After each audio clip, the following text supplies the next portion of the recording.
there's lots of mechanisms, and actually the goal has Yep. these focusing steps. Maybe we're on to something. This could be the intro here. Yeah. But like letting go Yes. removes constraints. It does. You have to, Yes. but like when you let go of like, especially with shame or grief or things that in your past, and it's hard because it just like it goes away, and then when you don't know it, it's like boom, right back at you. Yep. And for me, letting go requires label. Like you have to study and you find the problem, label it, put the label on it. And once I have a label on it, whatever it is, right? It's like, oh, that did poorly on the test, so label that. Or like like I was embarrassed on this situation because I wasn't prepared. Label. Like start to label things. And then it's like when that thing comes back at you, you're like, I already figured out the issue on that one. I'm gonna swipe it away like an iPad. Like, you know how satisfying that is when you like get like a bunch of apps and you just like. Oh yeah. There's probably some PhDs that designed it that way. Yep. But I try to do that. That visualization technique is really helpful for me. Oh man, this one has been a long time coming. The seed was planted by Thomas LeMay. If you don't know Mr. Thomas LeMay, you're gonna get to know him. Super deep intellect, excitement around systems thinking and the theory of constraints. The seed was planted back when Felipe and I were recording the collabo sessions on the Lean Builder. He dropped a little comment on the chat, and we went ahead and challenged him to go ahead and jump in and record a collabo session of the goal. And I don't know, maybe it's been a year since then, but we did it. I gotta let you know, like, this is not the only recording. We got several episodes because the book is like 20, 30 something odd chapters. And we're not just rereading the book.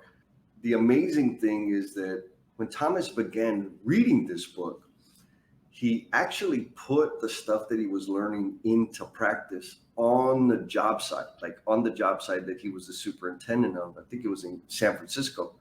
And what's even more special that I think we're just super fortunate is that he was keeping note, he was journaling about the experience, about what he was learning from the book, about what he was applying in the field, and what he learned from the application. And so really what this is Thomas's translation of the book, the concepts, the ideas that are in the book into construction language, into like real life application of this stuff in the construction industry, which is super damn exciting. Of course, this conversation is colored with flashbacks and stories and different personal things that he and I went through. So buckle up, because this is not a short one, and none of our conversations are short. They're all at least 2 hours long. So, and that's after editing. So, you know, we were like nerding out big time. Another super cool thing is Thomas and I began recording these episodes as the Lean in Love 5S Love Letters was in production to be printed. And so we got to talk about the book a little bit. And also I drop a little myth buster in this conversation regarding Lean in Love. If you actually caught the myth buster, you get 2 gold stars if you can get it and point it out on the socials, etc. And of course, you know, we've got to shout out our patrons. Thank you all for your support. Definitely helping. I'm here in Greenville, South Carolina, doing the final touch-up of this episode. I was able to serve my buddy, Mr. Adam Hoots, because I got all this fancy gear, and all the patrons' contributions have contributed to me, you know, upgrading some of the gear. So thank you for that. Thank you for your contribution to Learnings and Missteps and the broader community. So here we go.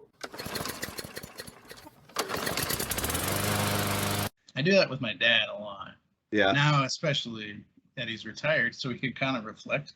But he's very successful and business person, very successful. And he always, and I really appreciate my father for never trying to guide me. I mean, I was very successful in sports, and he was always there, and he would always be supportive to, and same with my mother. but they would always be supportive. They would go to all the games and all this stuff, but they weren't like, hey, you need to change your stance, or like they would, none of that ever happened. They're just only supportive. And what they taught me was, if your coach gives you a lesson, or there's a referee or whatever it is, focus with them. Yeah. Learn from them. They're the experts. Yeah. And also they're like, they have the strategy and the expertise and stuff. And yeah, I really appreciate that. So like if I ever have a kid, and basically when I teach people or help them at work now, I do that. I only do that. I only try to I don't say, here, do this way. I try to feel like, hey, listen to your project manager. Yeah. Ask these questions. I'm not going to get you out of your situation because of my rank and whatever it is now. But follow these basic steps. And if you follow these essential principles, yes, and whatever it is, accounting, is it like survey control, or like making sure that all your fittings are closed, and testing the pressure before you put the water on. Those fundamental principles, if we learn those, then you can learn for yourself and grow. And then I'm not the person who comes and fixes everything. Right. So I try to do that more. Plus I'm lazy. So no, I can't fix everything. But that's the thing, right? Is when you give the answers, you create dependency. Yes. Right. And you're the answer person. And it's the never ending cycle. And then you get to a point where you're like, man, we need better people, because my people don't have initiative and they don't make a decision. And it's like, well, because you don't let them, you give them all the answers all the time. Yes. Yes. And the goal, the character in the goal, the Eli character in the goal, Jonah.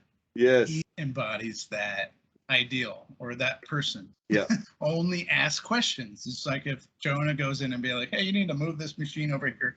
We need to do this over here. Blah, blah, blah, blah, blah. Like there could have been some local optima, right? And Jonah could have been highly paid in that, or for his time consulting. Yep. But they went, as soon as he leaves, it's gone. You go back, you revert back, right? Yes. So that's why I love the idea, humble inquiry. Where did I learn it? I learned it right here. Yes. Right here. The art and science of humble inquiry, leading by only asking questions. It's all in here. It is Jonah. But it takes practice. We started a group call with me, Kirby, Adam, Sean Moran, Jen, and Alicia, who's here from San Antonio. I had a crazy idea. Kirby and we had connected at Congress last year. And I was like, hey, girl, I want to talk to you. Okay. We ended up talking for like 3.5 hours. Like, we missed the rest of the sessions. We just talked and talked. He was telling about her stuff, and, just all the good stuff. Yeah. And she's like, man, we don't do that enough. It's like, yeah, we don't. And then the question was why? It's like, oh, I know why, because it's not on our calendar. And then she's like, but you just ask questions. You just don't stop asking questions.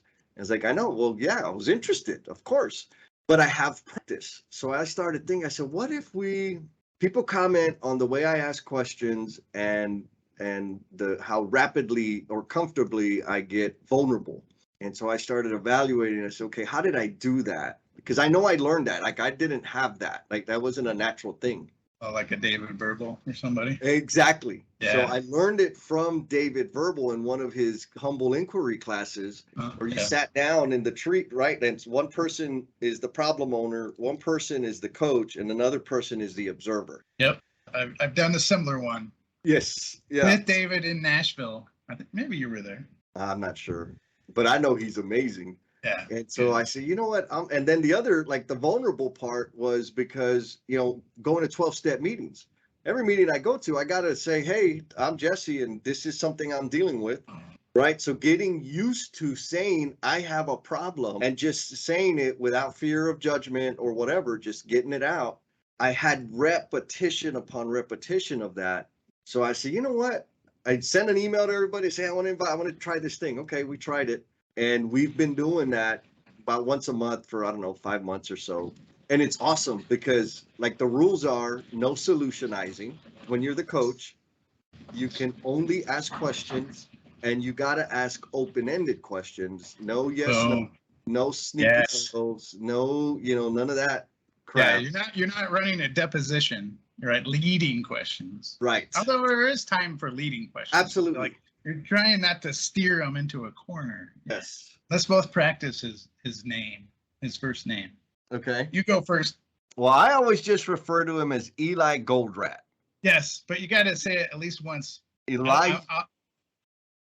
Ooh, I've never even tried that. Eliyahu M. Goldratt. Eliyahu. Eliyahu. Okay. I don't know if that's right. Somebody out there in the cyberspace world, please correct us.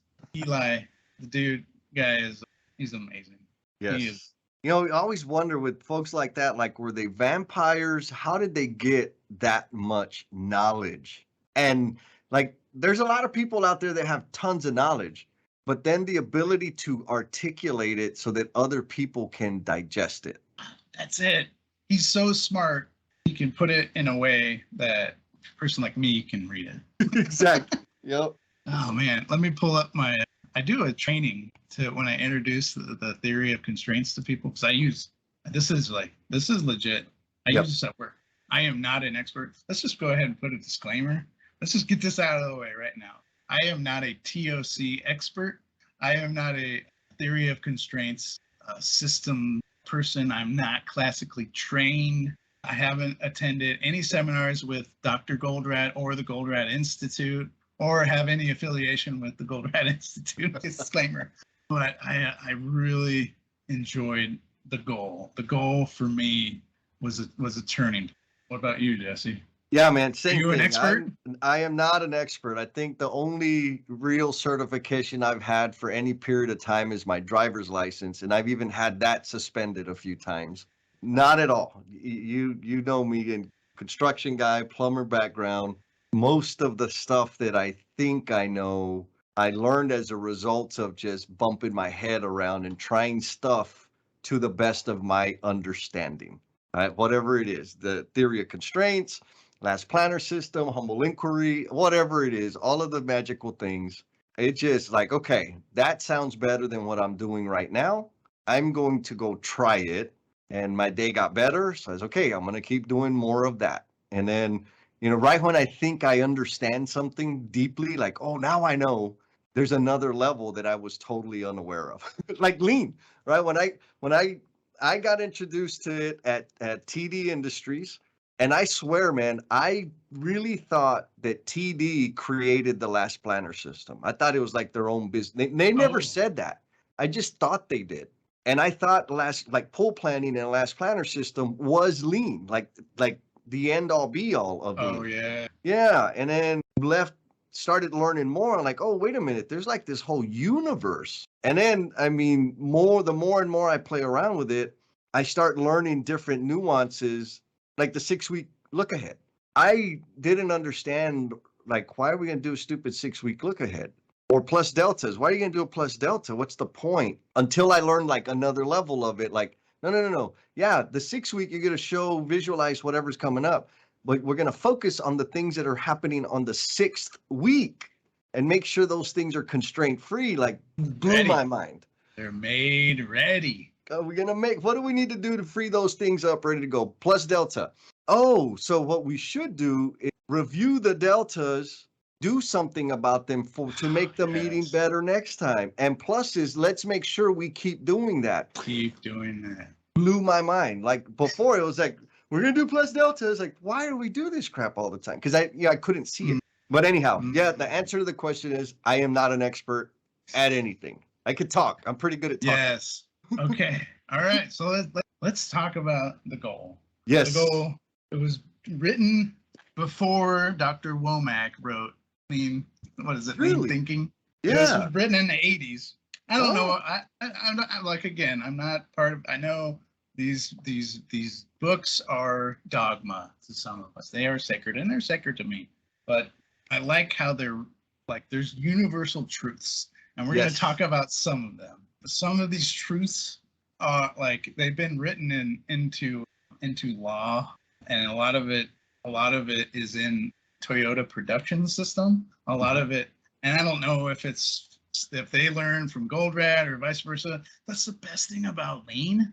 It doesn't matter because it's like, who cares? Yeah, and that's the best part. And it's like when you were telling me, like when you're talking with Kirby, Mm-hmm. and it's like, why does this feel so good? Because it's like you're learning, and you're Yes. you're sharpening you're sharpening your knife or whatever. What's the Sharpen your saw. Stephen Covey. Yep. But like it's another one, like just get all these stuff. And if you actually start to really think about the laws of constraints, it applies to everything. So the first 5 words of the goal, right out of the intro, says the goal is about science and education.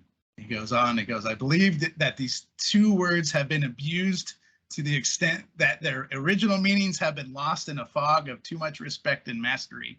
Science for me and for the vast majority of respectable scientists, because Dr. Goldratt was a PhD physicist, it's not about the secrets of nature or even about truths. So we were talking about truths, right? Science is simply the method we use to try to postulate a minimum set of assumptions that can explain through a straightforward logical derivation the existence of many phenomena of nature. That was, I got that in one take. Hot damn. Watch out, baby. But I broke it down because those are like SAT words. Yeah, I love it. So I had to like check some definitions. So the last sentence is the straightforward logical derivation, the existence of many phenomena of nature.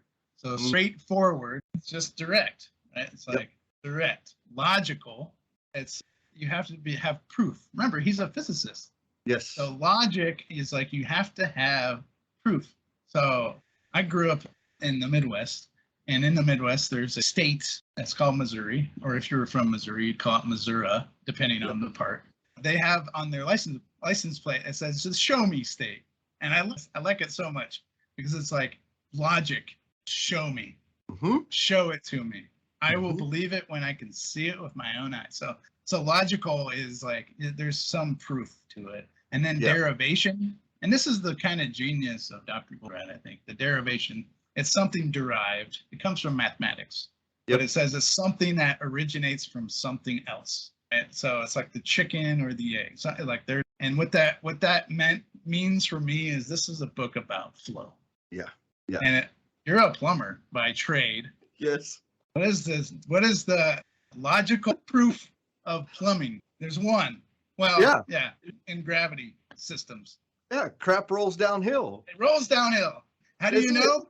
Because you've seen it. The lowest point is where the water goes, and the water will flow to the lowest point. That is a proof of So what Dr. Goldratt, what he talked about in the book and in his many seminars, and they're all over YouTube. Like, you want to geek out, and I got that kind of time, but I don't watch like people playing video games. I like check out like old 1970s and 80s video of Dr. Goldratt. The guy is like, there's some gold in there. Like speaking of his last name, but he talks about in the seminar, he talks about effect, cause, effect. You can use it for like several related purposes in the theory of constraints. So and a little controversial with the Toyota production system because they're about Ishikawa, like fishbone, right? Go to the root cause. So if you think about cause and effect trees, the root cause is the root of the tree. Like if you think about a tree, the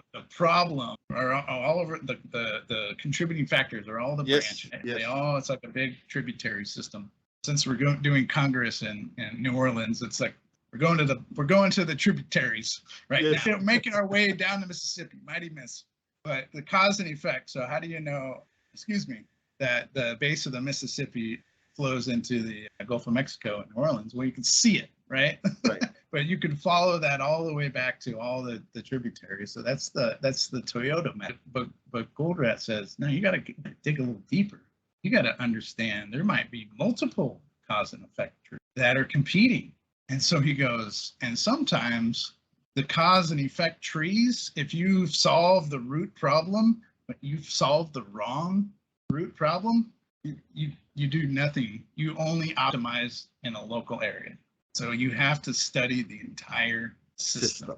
That's why I think that's why he put the cause first, because there's a cause and then there's an effect and then there's another cause.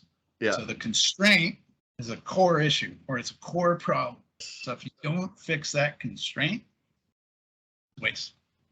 Yep. What do you think about that? Well, I often, and I get twisted up because I see people, I've seen tons of people, just the words root cause. The root implies singular. And so I'm from the school, like people spend, I've seen people, I've done it myself, spend enormous amounts of time finding the perfect, like the one. But while we're doing that, we're finding the root cause to a particular deviant outcome. And so then there's this kind of tripping point where, okay, if we're trying to solve the deviant outcome, there's going to be multiple causes. There's never just one. There's never just one. There's a multitude of causal factors.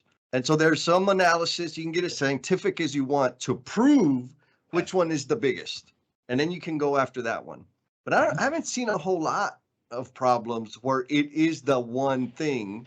It's usually multiple things. I think the language right now, my understanding is this: thinking of it as one singular root cause is problematic because what it does, or what I've seen it do, is the team that's working on it, most of their effort is around jockeying for who has the rightest root cause, right? And I had an awesome coach, Bryant Sanders, who taught me the sweat equity, right? How to study work and how to really improve work to make it better for the human being.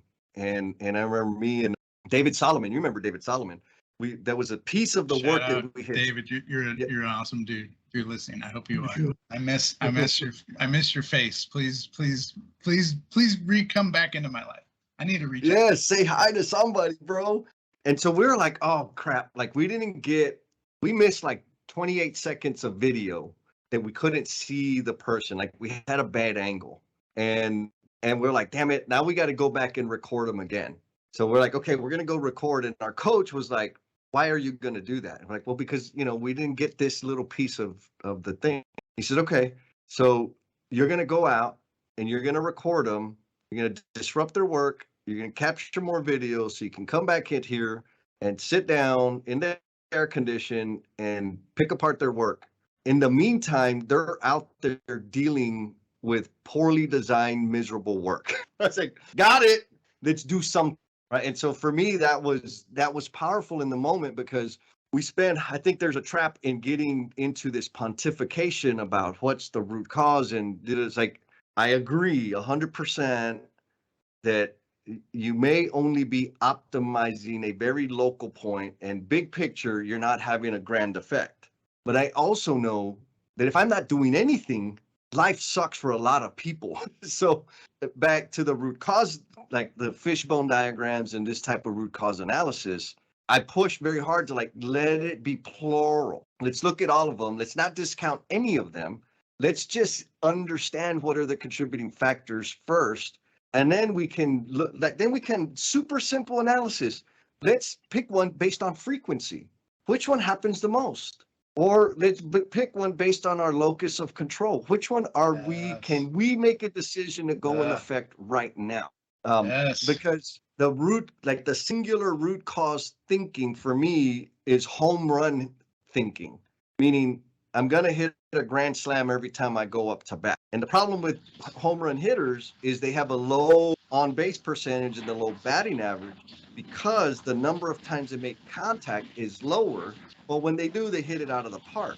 And what we need is to get on base. We don't need the grand slams. And so let's get on base a bunch of times in service to others. I guess that's kind of where I'm wearing Giants, but you're talking about Billy Beane, Oakland A's. Yes. Just remember who wins the World Series more than the Bay Area.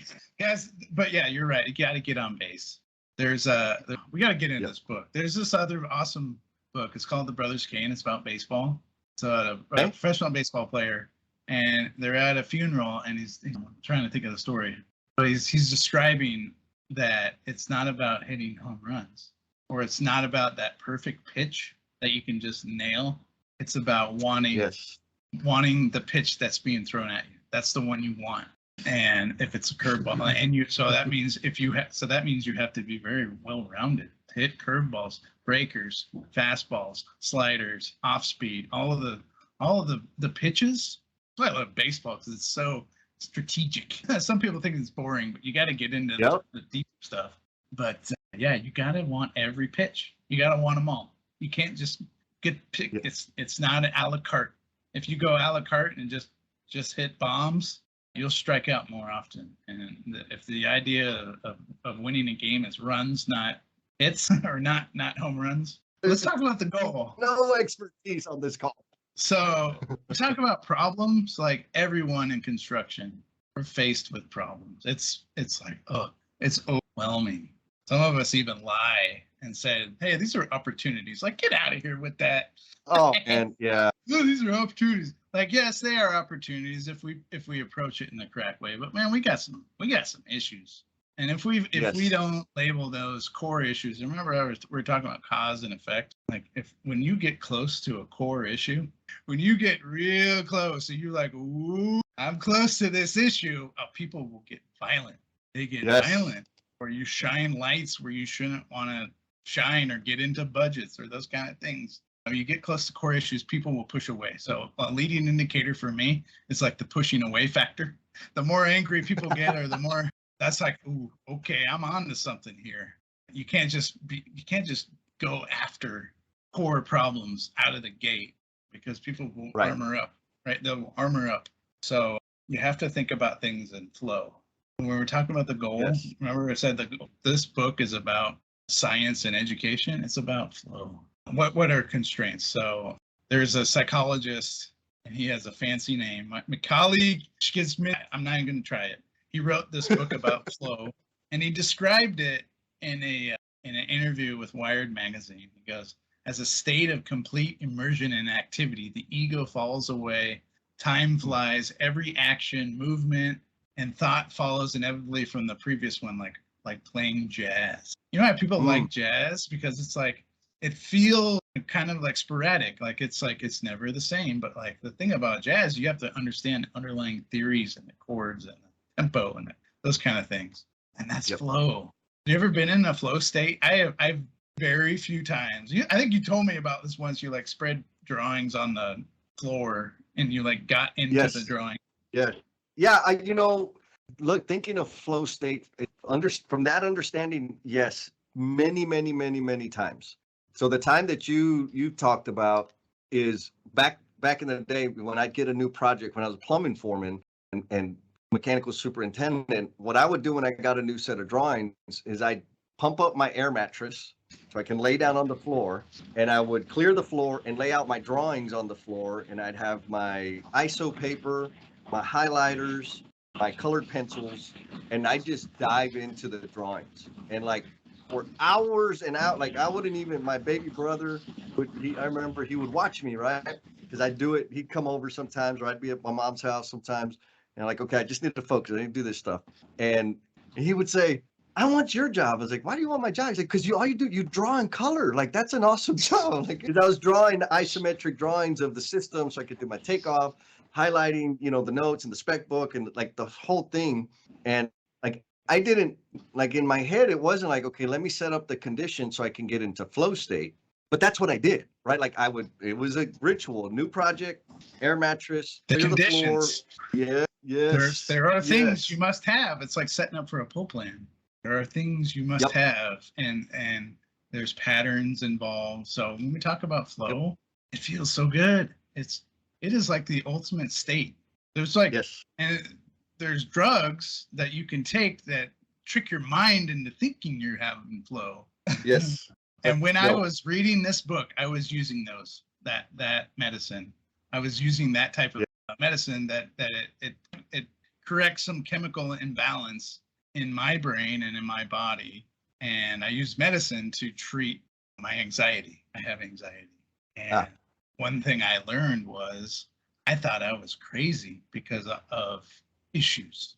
Because of I can't get people to, and I was like project superintendent. I was like 30 when I picked up this book, 32 years old, very, very young, but also, but I was very young. But I at this point in time, I was also struggling mentally. So we talk about like mental illness. It's not always, there's a spectrum of things. And right. So for me, recognized that I have anxiety, and I went and got some medication for that. So I sought treatment, which was good, but the treatment that I got was only in drug form and not dealing with the root cause or the cause-effect cause or whatever you want to say. Right. You're just treating a symptom. I picked this book up and I was like, okay, there's the system to it. So flow is this, it's like jazz, or it's this very enlightened state of mind and in body. And when we do that in the workplace, it's like teamwork and organization. It's all the stuff we put in marketing, our marketing campaign, like all of the pictures, there's synergy. It's all of that stuff. Like there's pictures of people communicating so well. And it's like we figured out the problems in the supply chain. And we really try all of that stuff. And it's an imperfect world out there. So we have to be agile too. So what I would struggle with, my struggle with at work, I have many demons. But the one I had struggled with most, it's called overproduction. Production. Is there such a thing? And I didn't understand overproduction. I went to like a lunch and learn or something, and they showed the 8 wastes. Yep. But have you ever thrown a problem at a single resource? I would write RFIs when I was a project engineer, and I was young. I'd be like, oh, I'll work all night and just load it up, just do. And while the person who's about to receive these questions, these requests for information, they're sleeping in bed. They were about to get ambushed. They didn't have any defenses up, and I'd launch them over there because I knew, and I would do it on a certain day a week. Like I would do it on a certain day a week. Don't do more because you feel good about it. You have to think about a system, and it's hard when you're when you don't value that. When you actually value, it's like I don't just output. I'm gonna put some stuff out because I'm gonna produce. I am a high performer. Somebody told me, you're like a stallion. I was like, damn, hell yeah, I'm like a stallion. Yeah. And my coach, she told me that. She's like, you're a stallion. I'm like, hell nah. Yeah, that's right. I am. She's like, you should be an eagle. Ooh. I was like, ooh, I like that even more. So I think about an eagle, elevated, super good vision, and can take swift action. And it's got some pretty gnarly stuff. It's a claws and a beak. So eagle, I like the eagle analogy even better than a stallion. So a stallion just runs, just output, just goes, win the race. The one who wins the race goes the fastest around the track. Oh, but the eagle. So be the eagle. So anyways, so instead of stopping and solving one problem at a time, if you don't solve that one issue and you just keep shooting them over, you create more problems. You create more, makes stuff more complex. Yep. And then when things are more complex, then all the bias, just all that bias comes in because we are animals too. We're eagles, and we're animals, and complex systems are terrifying. You don't understand how things are. It's frightening. We want to understand how systems function and do it simply. So what we do is we hire third parties and consultants and principals of companies. We hire these high performers and computer software to help us manage the chaos. And it's listen, we need all of those. I'm not saying we don't need consultants and we don't need computer software. Yes, we do. We live in a world. We live in the real world. We need all of this stuff. In a flow state, or eventually we'll get into this dang book. They call it a balanced plant, and a balanced plant is a system of inputs and outputs. And if you're balanced, it's 1-to-1, right? System in, one in, one out, one in, one out. That's a balanced plant. So that's like the goal in production theory. So But anyway, so overproduction is just so damaging, just so dang damaging. And often we refuse, and often it's unknowingly refused. Right. We don't even know what we're doing, and we devote resources to solve the problems we should correct, right? Because we remember that my map, I go to judgment, and then I go to cause. I go straight to should. You should. Yep. And when I was a superintendent, when I picked up this book, project superintendent, I was should go talk to the plumbing foreman, the electrician, the steel, the raising gang. Like if we're doing this project, this photo behind me, this is when I. Yep. And what happens is we starve resources because we're diverting, we're making decisions. And when those decisions are made on judgment and, or worse, false, because we're full of bias, we don't take a second to look at the entire system. It creates more problems. And it compounds. It's this compounding. It's like the worst kind of compounding interest. So left alone to fester, if we just leave stuff alone, leave stuff alone, big problems show up. So all these like little, it's like, oh yeah. It's gambling, and you can't win. There's this Irish guy named Murphy. He just comes in at the worst possible moment, right? And those big problems, they make invisible problems just incredibly visible. It's like, boom, like what were we thinking, right? Yeah. And so I wrote down a couple of them here. It said, number one, when big problems become visible, when a customer submits a complaint, right? Like, I got an issue. You are late. You are wasting my money. This is a complaint. That's number one. Number two, problematic processes come to a halt. They just grind to a halt. So problematic processes, they grind down to, and they stop. So we can't even move forward because we have so many issues that process come to a halt. Number three, when materials and inventory start piling up, indicator of problems, inventory, materials, flooding the job site with all of your ductwork. Anyways, we'll get to that story in a minute. Number four, when repetitive errors or deficiencies in quality are uncovered, it's like, oh shit, embeds are off by an inch. Oh yeah. Get the chipping gun out. So, and it's repetitive. When it's repetitive, we can't be perfect. We're human beings. We're not perfect. But if it's a repetitive error that shows up, it's like we have constraints. So to quote Dr. Goldratt, if a process of continuous improvement is to be effective, we must first of all find what to change. You have to find what to change. I heard, I don't know if somebody told me the story. Anyway, the story was one of the godfathers from Toyota had come down, visited a project or visited a plant, and the manager kept asking him, like, okay, walking him through the plant and asked, so are we lean? And he said, I don't know. Kept walking, asked again, are we lean? He said, I don't know. End of the day, they finished the plant. They're at dinner. He's like, okay, so you spent the whole day here. You got to see everything we're doing. Tell me, are we lean? He's like, I don't know. I would have to come back tomorrow and see if you improved. It's like, Hollywood lean. Yes. Indexing the job. You Windex the job. Don't Windex the job. Yep. What are you changing? What are you improving? One of my stories in my notebook is when a senior vice president from the East Coast came out, and I didn't know it was the senior vice president until after we did the job tour. But I'll drop that one in there at the right moment, and it was great. It was a great story because it was like he had never seen, because when he shows up, this is the number 2 guy at Turner Construction, the world's largest construction company by revenue in building construction. He's like the number 2 guy, and I was fairly new to Turner, so I didn't know everyone. So right.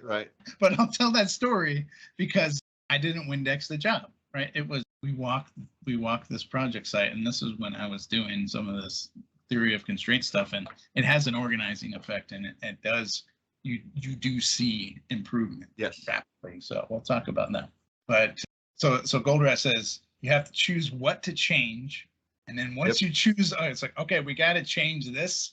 The next step is like how to cause the change. So it's like, okay, this is a problem. Now we're going to be like, this is not how we're going to, the solution, just how we're going to go at that issue. You have to, how to cause the change. It's like, if I have a lever big enough, I can move the whole world. So you have to, how to cause the change. This is the system. And then you have to clarify to ourselves what to change it to. So it's like, this needs to change. How we're going to apply a resource, we're going to do that. And then it's like the output in theory of constraints is what you're going to change it to. Otherwise, it just leads to panic and chaos. If you don't do the system approach, so that's why there's a worksheet that we often use in construction. It's We call it the constraint log. If you don't answer those 3 questions, you're just taking notes. Yeah. Worse, I call it reporting the news. Like, this is all the stuff that's not messed up that we have to deal with. So it's like what to change, how to cause the change, and what to change it to. Those are the steps. Yes. So let's just go. So I picked this book up in 2012, and it was on my project executive's desk. It wasn't this book, but I was like, ooh, what's this? And that person will rename nameless. I will protect them. But the binding was just crisp. It's crisp. I was like looking at it. There wasn't any highlighting or notes. It obviously had not been read. It hadn't been cracked open. Yeah. And this was 2012 in the San Francisco Bay Area. So this is like the epicenter of the last planner system kind of taking its shape. The UC Berkeley is on the other side of the bridge. A lot of the names in lean and construction kind of originate from there. So I was kind of in that ecosystem a little bit. But at that time, I've been just failing with last planner, just like trying and failing. Yep. Just miserable and just getting crushed. And I was like, I like this concept of visualization and goal planning, and like you do all these steps. I didn't get it. I didn't get the goal, right? Yep. So I picked this book up, and I was like, I just was curious. And I hadn't read a book, Jesse. I hadn't read a book probably since college. So I graduated college in 2005. Dang. So you picked like the thickest dang book. Yeah, and like there was people at Turner that had read this and were like, "Oh, this is great." So I'm like, "All right, I'll check it out. This sounds cool." Like there was like study action teams happening. Yep. Like it was the time. It was a good time to be alive. 2012 in San Francisco Bay Area. So like the Salesforce Tower was being excavated. The all of this, just that little peninsula. It seemed special for me, anyways.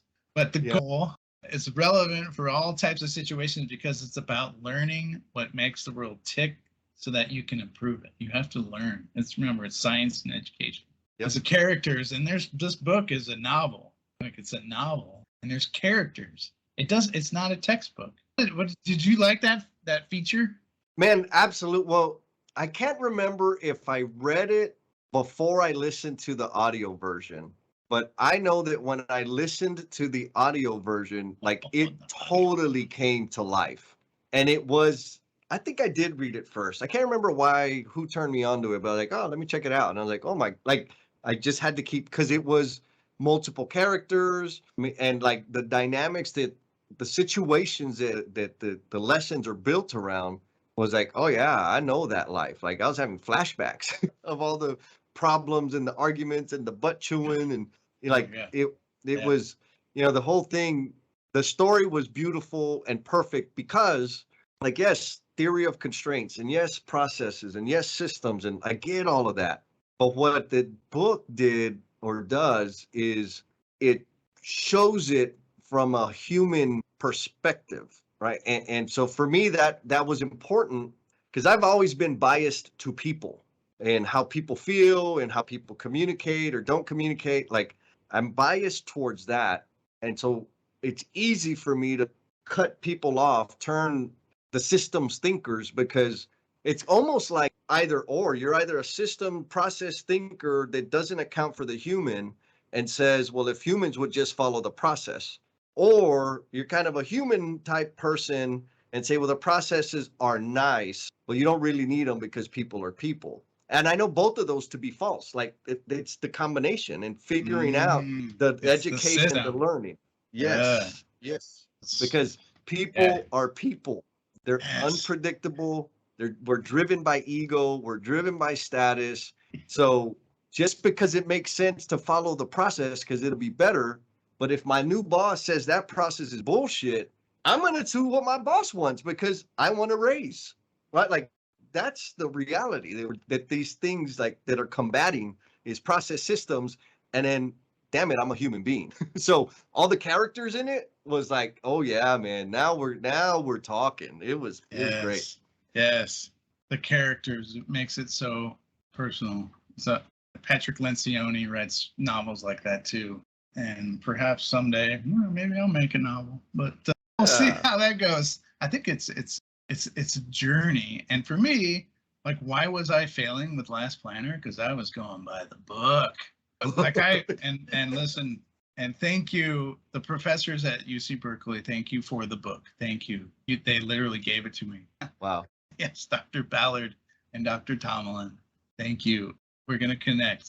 I think definitely in New Orleans. I owe them a lot of gratitude. Yeah. But they gave me the book, and I was like, okay, I'm just gonna follow the steps. It's like boom, boom, boom, boom, boom, boom, boom, boom, and it just got crushed, just failed because it's a social process. I think, and when I came back and to their credit, like they were like, yes, you also have to master this social process of like gaining trust and like organizing people and all this stuff.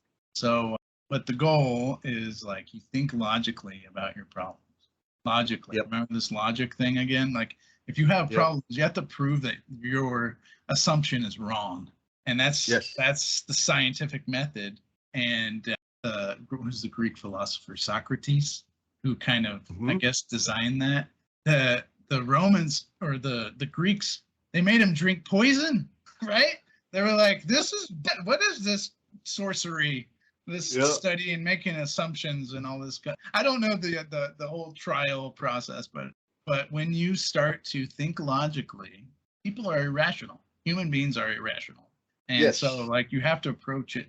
You have to approach it that way. And the goal for me finally was like, hey, you have this different way to approach things. So so I read the goal, and light bulbs, they just cut on. And suddenly the core principles of Lean, they became clear. Yeah. And it was also at the moment, I was kind of early middle career. So like I was finally, I had some authority. Like I had authority, and I'm not saying like I can or fire people or hire people. I had major influence. Like I was a project superintendent.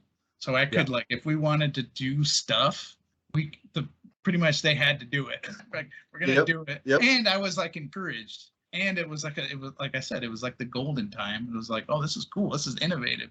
So it was like, it's like all these stars or all these aligning. Roads met. And then for me, that was the moment when I was kind of middle of the road. Like Jesse, like I've been laid off. I've been written up. Oh, wow. Yeah. Like I was not a high performer. I was like, okay. And that when I read that book, and that, again, it was a whole bunch of, it wasn't contributing factors, cause effect trees, but my trajectory in my career like changed. Shot up rapidly. And so did my earning and a whole bunch of other steps after that. So my life just kind of it didn't turn around. It just course corrected a little. And then I started meeting people like you very soon after that. And like, was that 2016 or so? 18 maybe? Like 18. I think it was 18. Yeah. Yep. So if I didn't do that, we probably would have never met, Jesse. Here's a crazy thing. That's a crazy. I never even thought about. Or maybe that. I would have been a student at one of your seminars, right? Like you would be teaching me Last Planner and be like, Thomas is doing this all wrong. So it's really crazy. But it like at that moment for me in my career and all my earning and all the potential and all this stuff, like it changed the trajectory for me. So now I'm at a different company, but I'm an operational leader, and my focus is construction quality for an entire region. And we do right now, just my region is a $2 billion business. So just my region. So it's just a great time to be alive. But I attribute a lot of it, and I use this stuff every day. Yeah. Let's do chapter 1. Just do it, baby. We talked about the intro. So chapter 1 is ambush. Yep. So the scene starts, and there's a movie or there's a film. I didn't know this, but there's a film. But the scene starts. Let me just set it. So the main character Alex, he's a plant manager at Unico, which is a I think they make some kind of components or electrical system. It's a manufacturing plant. He's the plant manager. The guy's top dog at the plant, and he pulls into the parking lot, and his boss, Bill Peach, parked in his spot. He put Bill Peach has parked his car in his spot.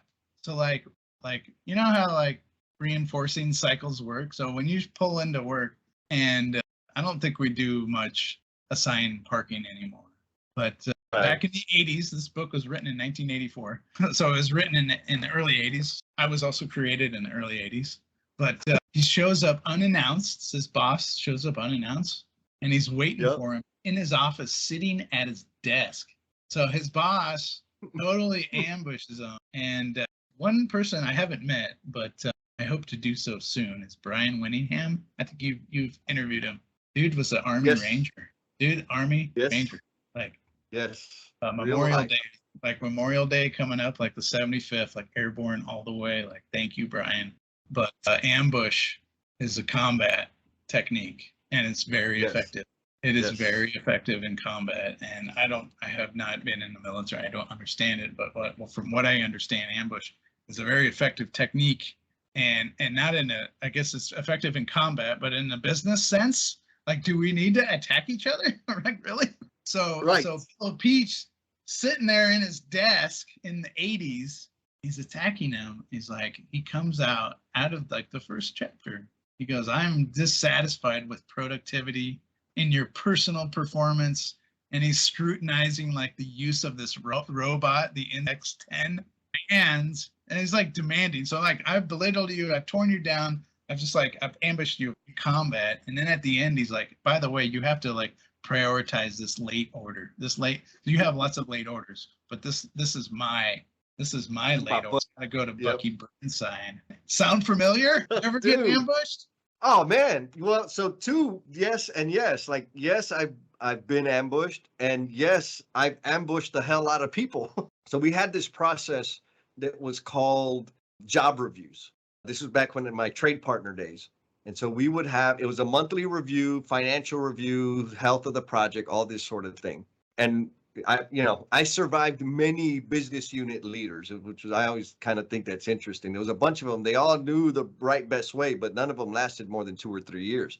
I was there for 17, just some facts.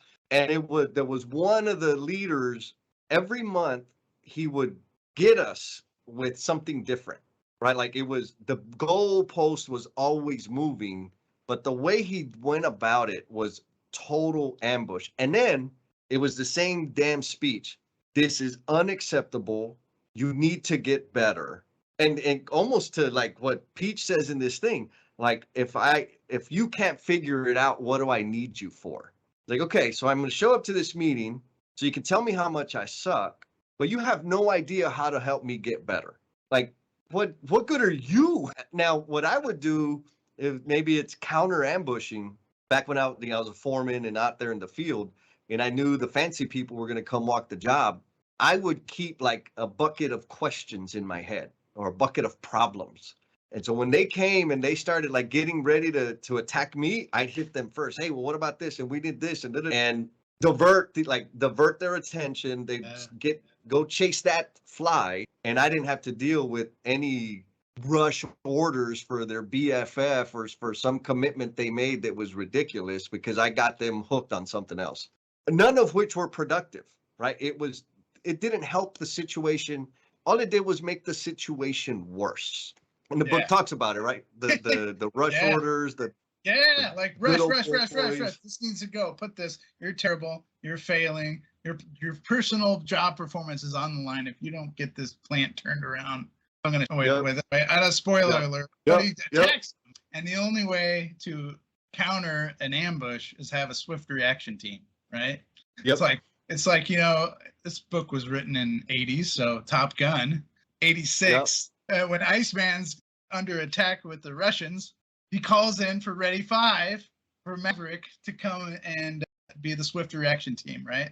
So, when you're ambushed, your only kind of line of defense is to defend yourself, all right? Like, So if we're gonna come out at people with problems and we're gonna give them other problems, it makes this compounding issue, right? Yes. So, what do you think? Does that affect your ability to? So after the ambush, does it affect your ability to communicate with others after? Absolutely. Yes, because now I'm in a crisis state. I'm in a fear state. I'm in survival mode. So just the volume of my speaking is going to be stressed. It's going to be louder. Like there's so many things, like the compounding effect, because I've been attacked, I've been threatened, my security is on the line, and the problem is not the people, right? Like it's rarely the human beings. But what am I going to do? I got my butt handed to me. So I'm going to go to my team and say, hey, y'all got a problem. And y'all That like, goes downhill, right? "Eh, Yes. I can't think logically or empathetically and say, we're all experiencing this. We're all contributing to this in some form or fashion. Let's evaluate it. No, damn it. Get the shit running. This order out, Yeah. period. So- That doesn't help. Yeah. So when that happened, was there any thought of any long-term improvement or personal mastery or any other? Not when you diverted in an emergency situation, you have to divert all your resources to put out a fire. Do you do any kind of continuous improvement events? Is there any time for that? You got time to go to a seminar? Nope. Got time to read a book? Yeah, reading book, to do mindfulness or meditation or yoga or Nope. right? Nope. There's no time. Nope. So that's how it works. Nope. That's how it works. It's like there's no like for me there was no nefarious or malice. It's just compounding, and then we do it to other people. And when you're in a position of leadership, and if you do this, stop. Please stop. It's so damaging because it ripples like you guys talk about. You and Jess talk about ripples of impact. Yep. That's the ripple right there. It's like this little slight. I'm going to park in your parking spot, right? To get you off center before you come in. And then I'm going to hit you before you even get settled, before you even figure out what time it is or what your name is. It's early in the morning, and I hate people that do that. And I don't hate like them as people. I just hate it when that happens. And the worst time to do it is like straight out in the morning. Because the rest of the day is done. It's wrecked, and it just ripples out. The rest of the day is over. So, and the other thing that's genius. Like he starts the book and he starts the day with a character just in a bad spot. Yes, and he does it so well. It's like, oh God, I'm feeling it again. But the other thing that does, that whole ambushing, attacking, jump to salute or whatever, just get into emergency state and do something. What it for me anyways, what it did was it created, like insidiously, it created the arsonist firefighter syndrome within me, right? Because fire, I put it out. Guess what? Hey, man, Jesse comes through. Jesse makes things happen. And that little cycle is starting alongside the ambush. The ambush is the big one, but there's little bitty one that got in my head and completely corrupted my thinking as a result of the ambushing. Yeah, because you have to get back, right? Yep. We're constantly trying to get back. And so that's just chapter 1. Damn, that's a great chapter.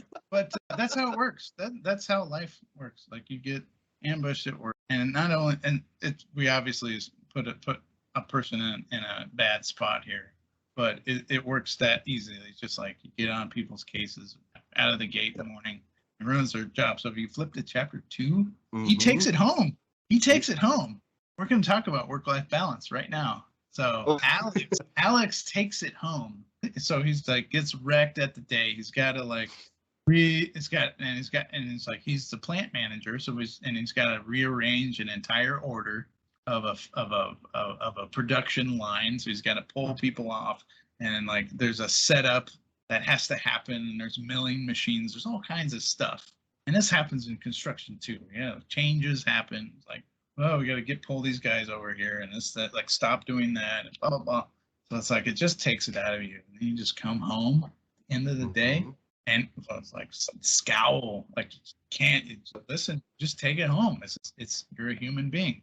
Yes. And gets home late. He misses dinner.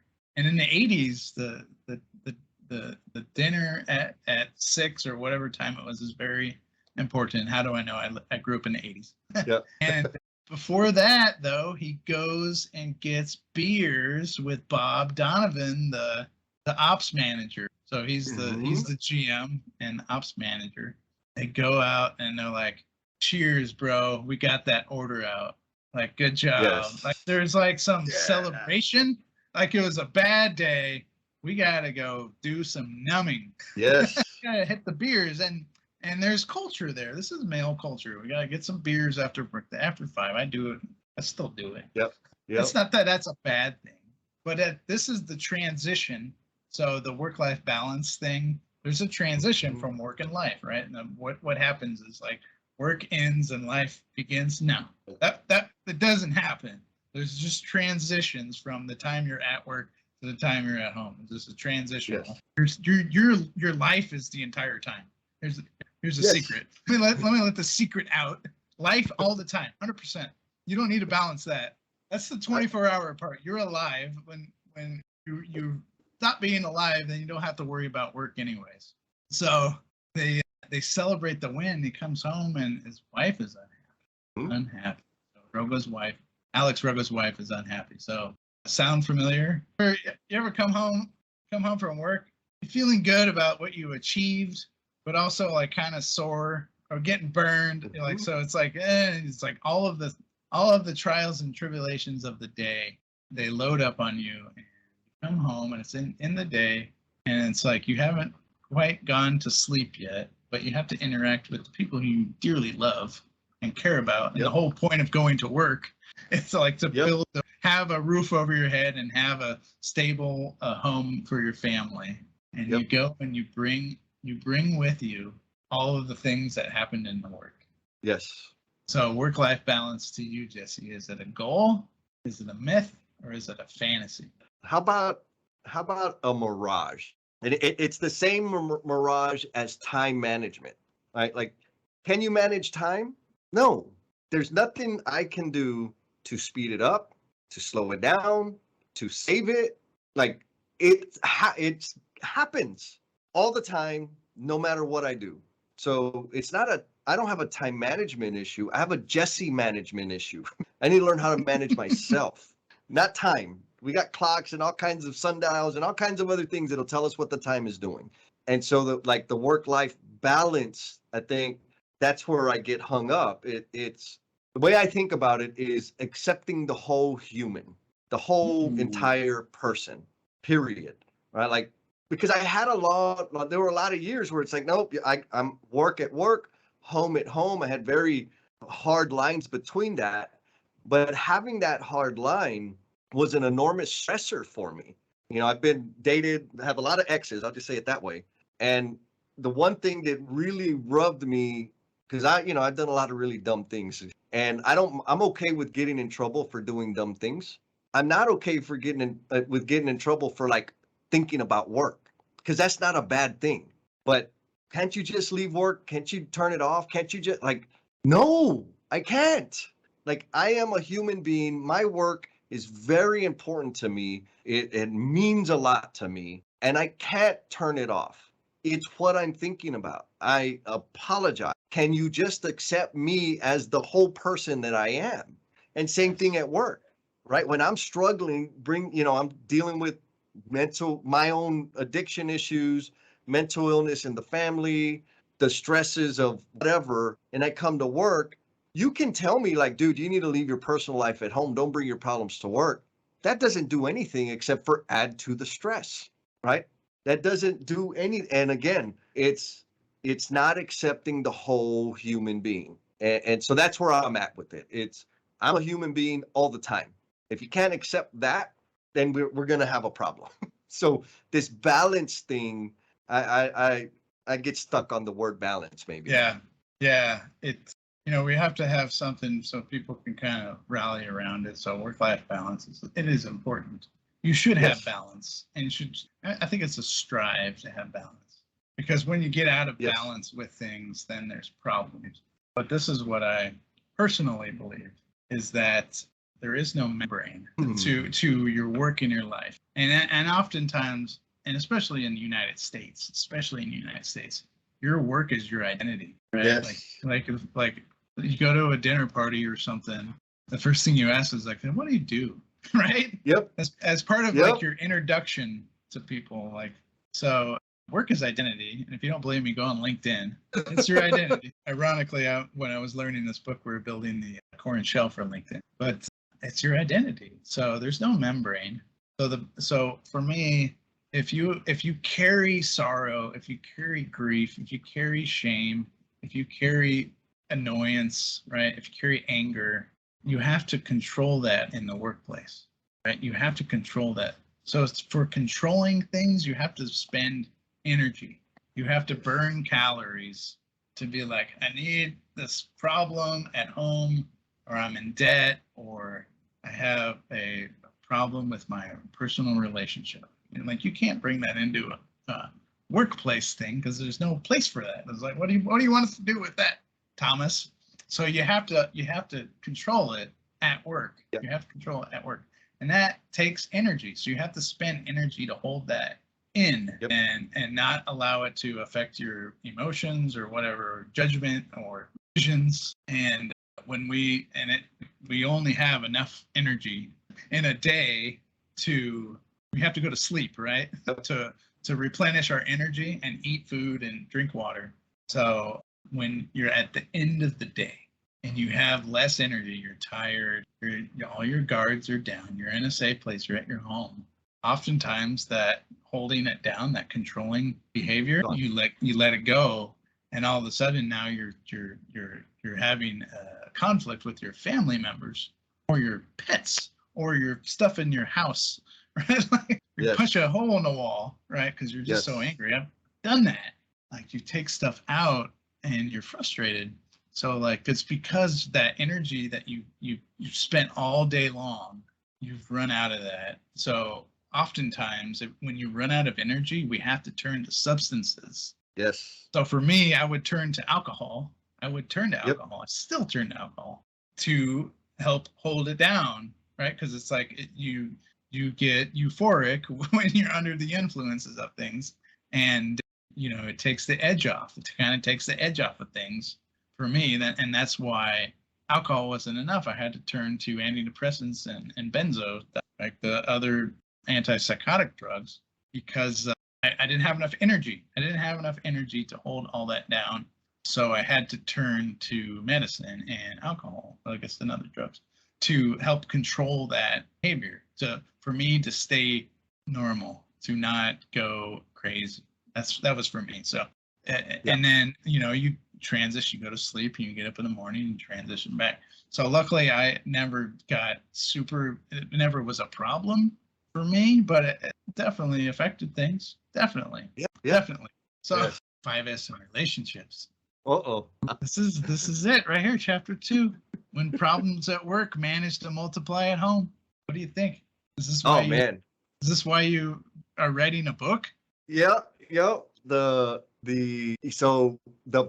whole book with the live streams were based on letters of a failed relationship that I had with somebody that is not Jennifer. Because for some reason, when you read the book, the way we worded things, it kind of lets you think that the relationship was between Jennifer and I, which I think is hilarious. But anyhow, kind of the work-life balance, the suppression of feelings and all of that turned into self-medicating, all the other things so that I wouldn't deal with my stuff. Like I didn't want to deal with it. And those problems compounded and they made it home. And like the balance part in my head, I can reconcile that idea with the idea of nurture and neglect. And so what I would do was I neglected my responsibilities as a boyfriend or significant other, or whatever the right term is.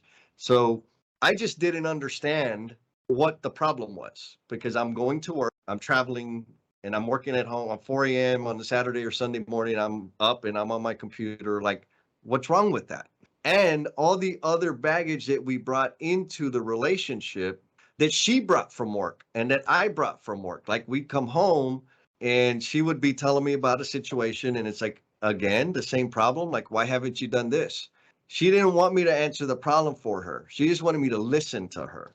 Mm-hmm. I didn't want to hear the same problem again. I just wanted it to be solved, right? Like, so there was all this stuff that because of work, because of just the adjusted behaviors in the professional space add these really unnecessary stresses upon the people. We would bring it home.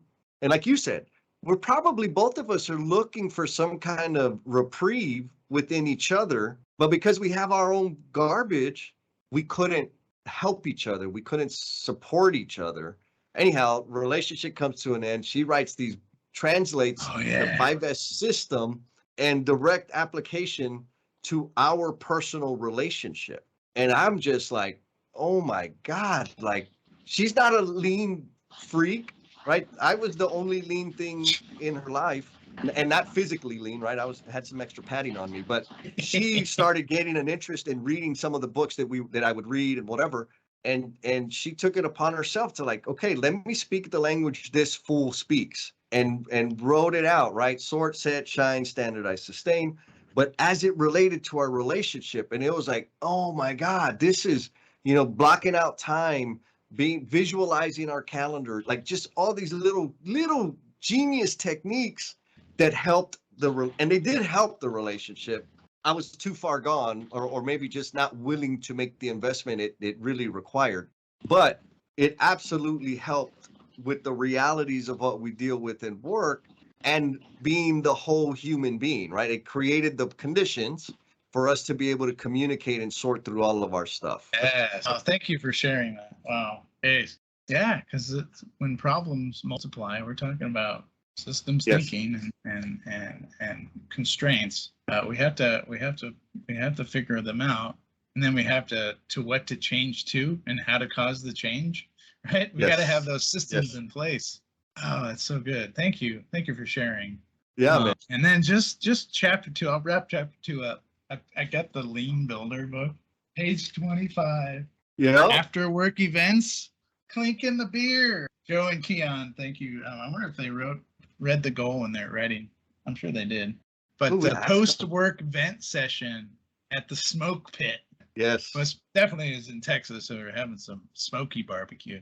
Yes. But Sam and Alan talking it out over some beers and some barbecue. So that's good. I think having that system of venting is good. It's just if it's that transitional period, there's a cost to that, and if it's costing time at home, then you have to kind of manage that. So I thought that's interesting, and it's a lean builder thing too. So it's all part of it. It's just being human and being what we do. So let's go to chapter 3. Chapter 3 is good because it goes to the headquarters. Yes. Excuse me, Alex Rogo. So he goes to this meeting. It's like totally 80s style. But he goes to the meeting, the corporate office at headquarters, and then we learn the backstory with Bill Peach and Alex Rogo. They actually worked together and they were close. They were friends. And then Peach gets promoted to, I think, like CEO of the division. So he's like, ghost, see it, dude. But it's also so Peach gets promoted. Bill Peach, he's the top dog at Unico and the headquarters. But it's also revealed that in this chapter that they're in financial trouble, the whole company. And it's true in the 1980s and it was a recession. Early 80s was recession. And so at the time of the writing of the book, Alex Rogo, he takes these troubles. These are trying times, and here we are, 2022. Here we are in trying times again. But Alex Rogo takes this economic recession personally, right? He feels he is contributing himself.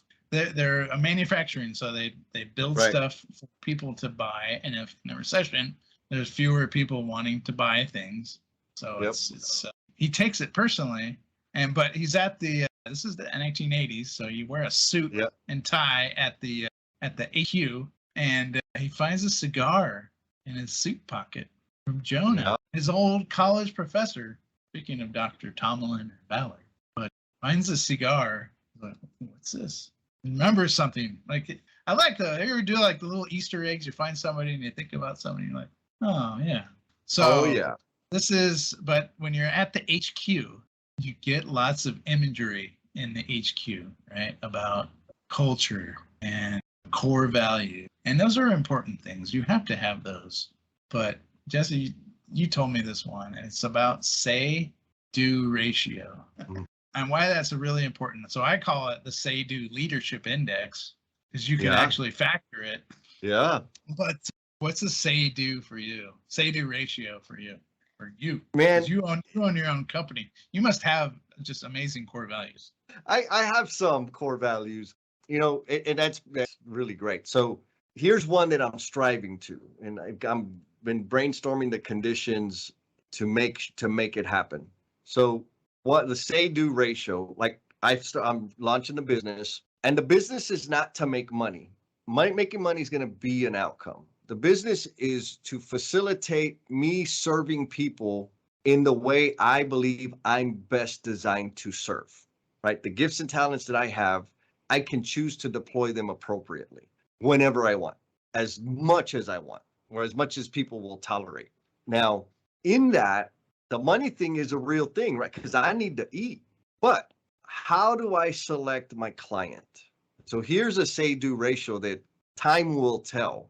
I want to work with leaders that are ready to get their hands dirty in fixing the problems that they're dealing with. And I say it that way because we've all worked with leaders. I mean, hell, when we were in the regional lean manager role, there were times where I'd get asked, somebody had a problem, they wanted me to go fix the problem for them. And I could, but that fix was not going to hold. As soon as I left, the fix was going to dissipate. And so now I got to go back again and fix that. So there's leaders that want people to come and fix their stuff, and that's okay. I want to work with leaders that are prepared to get into the situation and understand the problem, understand how they're contributing to the problem, and help develop the capabilities of their people to mitigate that problem away forever. It's very easy for me to say that right now because I still have the money that I saved and I don't have to take bad customers. But as my money gets spent paying bills and maybe not having a whole lot of revenue coming in, that say-do ratio is at risk, right? And it's beautiful. I'm fortunate because people have been reaching out for services, and everybody so far is that type of leader. I haven't been faced with a situation where a leader got a big checkbook, but they ain't going to get involved in the work. So I haven't had to say no yet. So right now my say-do ratio is 100, but it hasn't been tested yet. Yeah. Wow. Yeah. Oh, I work for a very large for-profit organization, and we talk a lot about our core values. Yep. And I'm so thankful I work for a company that, like, when they at their founding, they had a lot of, this was in the 1990s and near Stanford University. They worked with Jim Collins, a great author. Ooh, wow, yeah. So a lot of the foundational values was with really forward thinkers, and the three founders, Doug, Peter, and Ron, they're just really super people and outward thinking, and they're not in it for to be like the biggest or the most profitable. But like we do, like, our say-do ratio, we have to be really careful when we communicate that, because now we're huge. It's very, like, EPR is now in the top 10 E&R. So we're no longer the company that we were in the 1990s. And a lot of new faces like me are there. Yep. So like we can't, our core values are challenged constantly because of growth, because of we're entering into new places of work that we're out to do. And so, but what is really important is, like, you can't have mixed messages in your communications. Yes. So it's like, so if we're being like, I really like our value of ever forward, but that gets contested if we're being conservative. We're like, oh, we got to tighten the belts, and this is so. It's we can't be mixed. We have to be very clear with our communications. And then the second thing with say-do is being assertive when face of conflict. Because when our values or whatever at the head HQ, right? Because a lot of decisions get made there. When we deliver bad news or we confront conflict, do we take it head on, or do we try to avoid it, or worse, like, wait? So I wrote down a note and I said, delivery of bad news does not age like fine wine. Oh yeah. right? Yes. So the say-do leadership index, if we're not being very clear and concise and consistent, then our say-do ratio gets out of whack. We get more into say. So we have to constantly check that. We have to constantly check that, and I'm really glad I worked. And many companies are like that too, like almost all the ones I work with. So, but it's a constant challenge when we're at the HQ. That's just a chapter 3 thing. So the last one with the cigar reference in the suit pocket. Have you ever realized the concept like way long after you were taught? You're like, that's why. Oh yeah. Wait, years. I mean, you like find. I call them Easter eggs, but you're like, yeah. So, do you have a story of that? Yeah, this it's an easy one, but it may be a stretch. So my baseball coach in high school, I said I can't. We were working on some kind of, I don't know what it was, some drill, and I was struggling with it, and I said I can't. And he said, okay, then after practice, meet me on the track. I'm like, okay. So we practiced, put everything up, and I went to meet him on the track. I was still in my cleats and whatever. And he's like, all right, I need you to go run, give me a lap. Okay. So I gave him a lap, and he sat there, watched me, and he said, okay, now can you? I'm like, what are you talking about? He said, okay, run a lap. I ran like 7 or 8 laps. And it wasn't until the 8th, like the final lap, when I realized oh, he's doing this so that I can change my language and not say I can't. That's kind of dumb, but I didn't get it. I'm just like, I'm thinking he's going to teach me how to do the drill, whatever the drill was. And I needed to run some laps to get warm, like total bonehead thing. And then I realized, oh, he's teaching me not to say I can't, because if I believe I can't, it's going to be true. And he's like, okay, Jess, can you? I'm like, yes, I can. Okay, I'll see you tomorrow. And totally missed the concept until later on. I don't know if that's too far of a stretch, Thomas, but that's what came to mind. You need it. You need some, like the 5S relationship. And I talked about this on your live stream. Sometimes you need third-party help to get you to where, to get you to see, to even see. Yes. Right? Like, because we're blinded by our problems with constraints, we can't even see our own problems, and worse, bias trickles in and it messes around with our brain. You can't even see, like, even if you're looking at it. Yes. They call that the aha moment, right? Because I Right. think it's a mnemonic thing. It's like, aha, I get it now. So Got it. I had one. Yes. When I read the book, so I was, and it was the idea of the 6. I'm trying to back up. When you're getting into look ahead planning, I was like following the steps. I'd be like, okay, you go to the master schedule, pull the things down, bring in your, but like you do all this stuff. But I was like, if we had productivity, if we like made some changes, like we went faster or we went slower in the schedule, I wasn't updating the schedule that way. In the look ahead, I would be like, no, you're behind. You need to pick up speed. Like, no, I'm not changing the schedule. Yep. I'm not changing the schedule. The schedule is our business agreement. And I wouldn't let go of that. I was like, I'm holding on. Like, I'm talking about letting go of things. Yep. So the lesson that I learned when I'm reading this book, even in this chapter, it's chapter 3, this corporate shenanigans, because I was taught from people who were teaching me this CPM method. And we're going to talk about CPM, last planner. Don't worry. Yeah. But they were like, this is the schedule. You don't touch it. In fact, we're going to grade. We have a mechanism to grade every stop, every time you start and every time you finish. If you change any of that, you're going to get in trouble. Like, we're going to have conversation. Like, why are we changing start dates and why are we not finishing when we plan to? Like, well, I'm also in the system. I'm like, we have this fluid thing of like, if we make improvements to the system, we need to bring stuff in. And if we have problems, and we gotta put that outward. So I wasn't doing that. And like, I was having failures. My aha moment came way later and be like, hey, we actually have to, if we find problems and constraints, we got to put those we got to plug them in P6, whatever your system is, and see how that plays out. Run a simulation, do the what ifs, do them. And then if it's true, that's the new schedule. Sorry. Yes, it's reality. It's reality. So I had to face reality. And we get stuck in that loop a lot. And it's a lot of this corporate shenanigans stuff that's so core beliefs. And yeah, so it's really tough.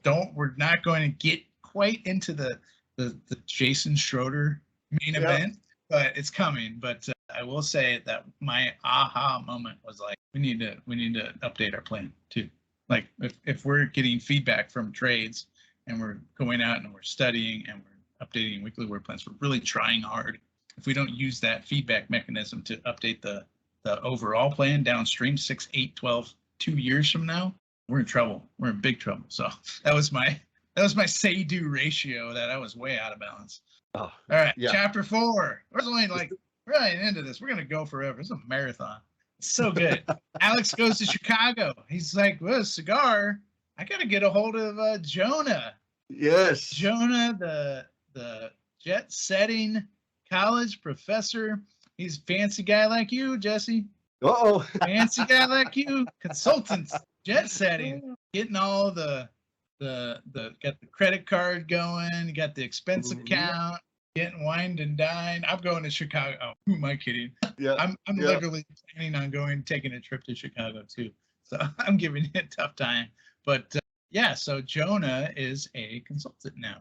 He's moved on. He's moved into the private sector. He's left the academic world, and he's a very for hire consultant. And he meets Alex and connects. Alex reaches out and he's like, hey man, we need to meet. He's like, hey, I'm in Chicago. You can meet me. So he goes out to O'Hare. Shout out to airport projects. Before we leave tonight, let's tell the story. But O'Hare, Jonah goes out, or I guess Alex meets Jonah in Chicago, and they talk. And Jonah does this thing about asking questions. He provides advice by only asking common sense questions. And what he's doing, he's learning. He knows the technique. Like Jonah's got it. He's a mensch, right? He's a good guy, and knows the system. He doesn't know all the problems, but he kind of knows production law. He knows these things. So it's like bottleneck law and other things like that. So he's like, ooh, okay, teach me. I'm a learner.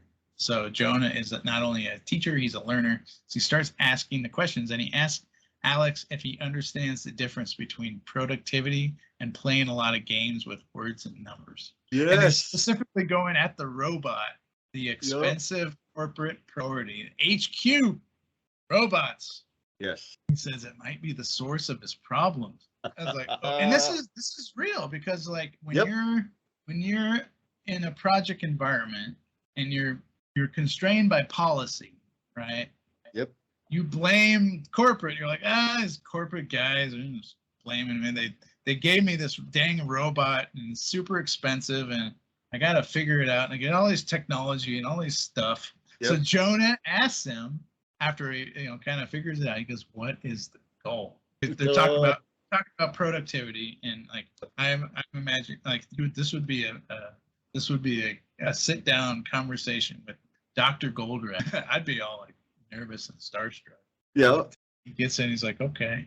If you've ever listened to Dr. Goldratt, he's got a very Israeli accent. It's South Africans and Israelis. They have like the best accent. That's mine. But anyways, okay. Ask him, what's the goal? What's the goal? So humble inquiry. What's your story, Jesse, about leading by asking questions? Man, here's the story. I got introduced to humble inquiry via David Verbal.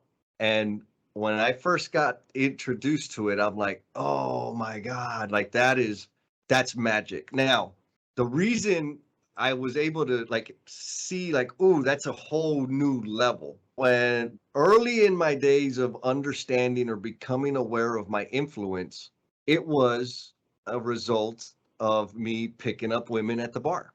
And how did I do that? The way I did that was not talking and listening. I would ask questions to signal to them that I had some kind of interest, and then I just shut up. And all of a sudden, I'm a different, special kind of person because I'm listening. Now, and what was also happening is as they were talking, they were giving me the cheat codes to what they were looking for and what made them happy. So all I had to do was pretend that I was that person and I got what I wanted. Now, that's not a good thing, but that's what I did. So I knew how to do that. Humble inquiry is a totally different thing. And so I've done some study on it, right? So the way I understand or explain humble inquiry, it's asking the question to which you do not know the answer to, right? It's one. Now, in order for me to do that, I've got to be totally connected with the person in front of me, like totally present, so that I'm connecting. And now I'm really interested. I really want to understand like what's going on, what's their thinking. And so what happens when I ask that type of question, they examine their own thinking.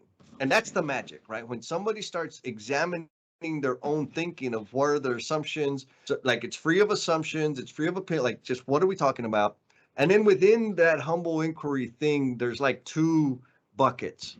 One bucket of questions are technical questions, right? Like detail information that's important, right? Because it's context. The other one is pure inquiry. And those are the ones that I have the biggest lasting effect. Now, so I was learning this, and it's okay, I'm going to go practice this because I'm a coach, right? I was coaching people. And this is maybe a warning to people that get intrigued by the idea. There's a sliding scale. Imagine a sliding scale of coaching. On one end, it's humble inquiry. On the other end, it's telling people what to do, right? So when I learn, and there's no right or wrong, it's situational. But when I learned this humble inquiry thing, I'm like, man, this is the answer. So I would humble inquiry people to death. And I remember I was coaching one individual, and he said, Jesse, would you stop the Jedi bullshit and tell me what to do? Because I am completely lost. I don't have any idea what to do. And it was in that moment when I'm like, oh, okay, I went too far to this side. And so the way I kind of explain it to people that are learning the difference is when you're teaching your kid to tie their shoes, do you ask them open-ended questions until they figure it out? No, they don't have the skill. So you have to do it for them. You have to demonstrate it. You have to show them. You have to walk with them until they have a command of the skill. Then you get into this humble inquiry thing. And it's not the leading questions. It's not the statement with the question mark at the end, because I was an expert at that too. It's really being present and just asking questions. That's like you're a witness on trial, the leading question. Yes. Yeah, the questioning attorney already knows the answer, right? Yep. Yes. And it's when we're trying to problem solve, we have to, I wrote a couple of these down. You already said leading. Like when you're doing problem solving, you have to ask leading questions because you have to draw out the truth. Yep. Tom Cruise movie. You can't handle the truth, right? A Few Good Men. But you have to ask leading questions because this is Dr. Goldratt's logic, right? You have to prompt or encourage. This is people, right? You have to encourage the question. You have to encourage someone to say that the truth. Yes. And then another one I wrote down was rhetorical questions. And these are, I'm the king. I am the rhetoric king. Maybe the prince. Maybe I'm the prince. I'm not the king. But these are questions for dramatic effect or to make a point. What do I call this? I call this. It's hiding aggressive. It's being aggressive. It's not passive aggressive. It's not passive aggressive. There's a word for it. It's escaping me, but it's being like a spy or something, that you're super aggressive, but you're shrouding that. And so when you ask these dramatic effect, there's another. It's like, why is this always in like courtroom dramas? Because these are rhetorical questions. It happens a lot in government as well. I don't want to go down that road, but it's questions, asking questions to make a point. You're making a statement in the form of a question. That's rhetoric. Your rhetoric is rhetoric. And then the last, and I guess that's also if you make a statement. And this is what is this? This is the Dunning-Kruger effect. Yep. There's two psychologists, and this is the loudest person in the room. or the person of the perceived highest authority, they make all these statements in the form of questions, and your only response is yes. Like, hey, we're gonna get after this schedule problem, and it's like you're sitting there with the operations man. Say no, it's like you're gonna be punished anyways. Yep. So just say yes. So don't do that. I'm the rhetoric king, but I try not to. It's hard to not, because when you're asking questions, you go down these paths, you follow these paths. So you have to catch yourself when you do that. And there's a really good book, Ed Sheen. It's called Humble Inquiry. It's really good. And then David Verbal from Lean Enterprise Institute. He used to work at Toyota, and he's like the Jedi Master. Dude, David, ultimate. Like the person who I am most like, if you look up emotional intelligence in the book, like in the dictionary, it's like, well, David, hey, what's up, man? So yeah, you got to channel Ed Sheen or some David Verbal when you ask questions. The only way to do that, active listening. Yes. Listening. Yes. Oh, that's a good segue, but yeah, go ahead. No, I was one cheat code that David Verbal shared with me, because I signed up. Him and Mike Orzen they were running this coaching pod, and I was trying to figure out, like, I'm kind of this lean coach thing in construction, but how do I baseline outside of construction, right? Like, I needed to have a benchmark, and so I found this pod, and him and Mike were facilitating it. I signed up for it, and it was a bunch of coaches from just healthcare and whatever, everything. Like, okay, all right, now we're different league. Let's see what we got. Anyways, learned a ton. One of the things a practice like they recommend is, like, when you're sitting down with the coach in a coaching engagement, audibly recognize something that you see.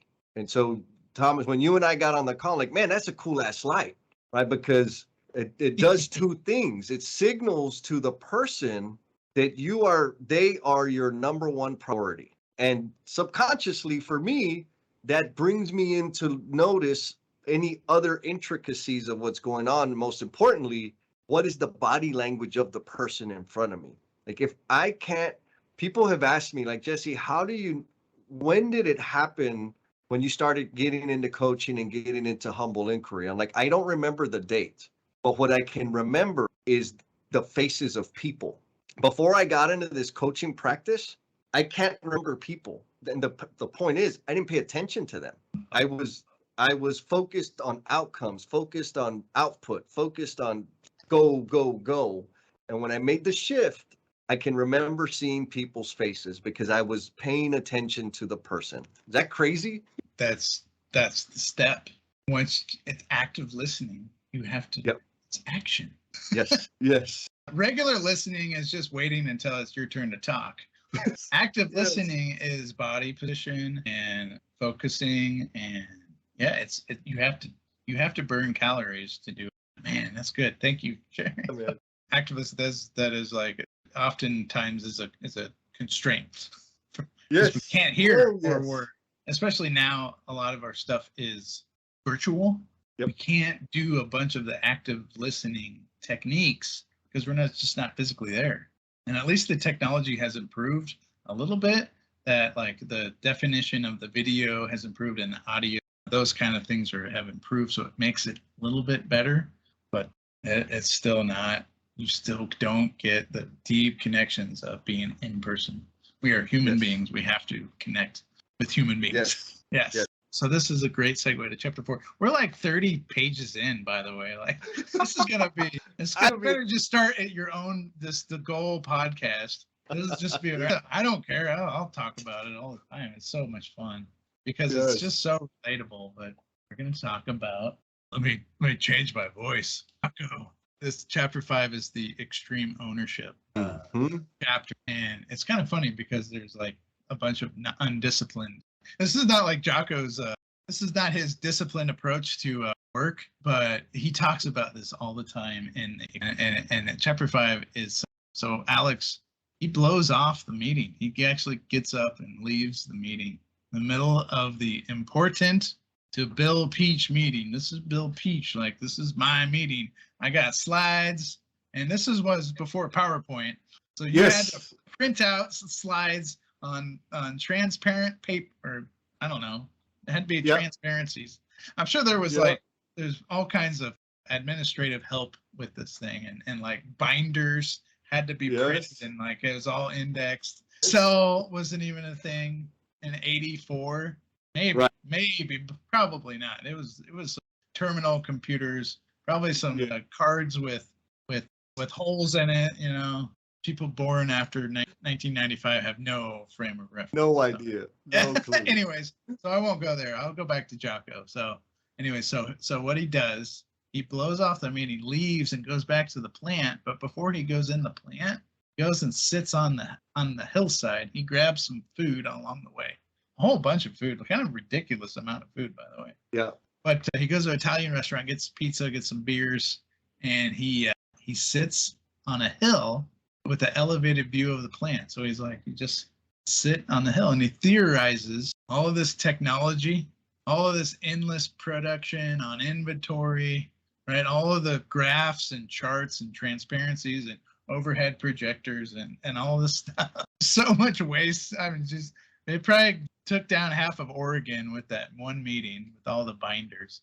But this actions suggested by corporate are not advancing the plant that he's looking at. All of this say-do stuff, even though it's really good, it is. You gotta. So what Jocko says, he's like, excuse me, you gotta detach. You gotta detach, right?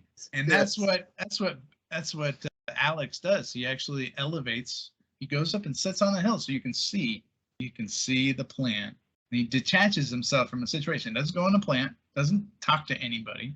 Cell phones weren't even a thing, so forget that notion. Can't text. And he detaches himself from the situation. And he's like, you know what? I'm thinking about making some changes here. Like he starts he detaches himself from the situation, elevates himself. Yep. So Jocko, Echelon Front is really good company. And by the way, here's a cheat code. If you reach out to those guys and are honest, the Echelon Front guys, they'll write you back. It's really cool. Yeah. Shout out to Dave Burke, by the way. Good deal, Dave. Anyways, yeah. So, but they constantly, one of their planning or one of their training sessions, they go to Gettysburg in Pennsylvania, or it's New York. Where is it? Where's Gettysburg? Jeez. Over there. Oh, in July 1st and 2nd in 1863, there was a battle on that battle site somewhere in the northeast of the United States.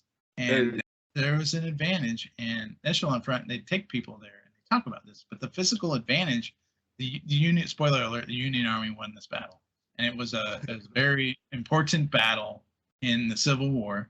And many of the reasons why was because the Union Army's planners, the people who made the decisions and organized the troops and those kind of things, they had a physical advantage. They put their troops and their guns and all this stuff up high on the hill, up high. And they got there early. So I'm not going to talk about getting there early, but planning and arranging things is, if you're early, that's fine, right? Being early and waiting is not fun. But if you get there early and you start deep cleaning, you start making plans, get yourself situated, have an advantage, being elevated just from the just from the extreme ownership example, being elevated has an example, even if it's in the book, they say just 6 inches, right? He was like, just in a training module, and all he had to do was, hey, tap this young soldier or probably Navy SEAL, say, hey, step back for 1 second, just elevate, and all he had to do was lift his head. He can see the battleground.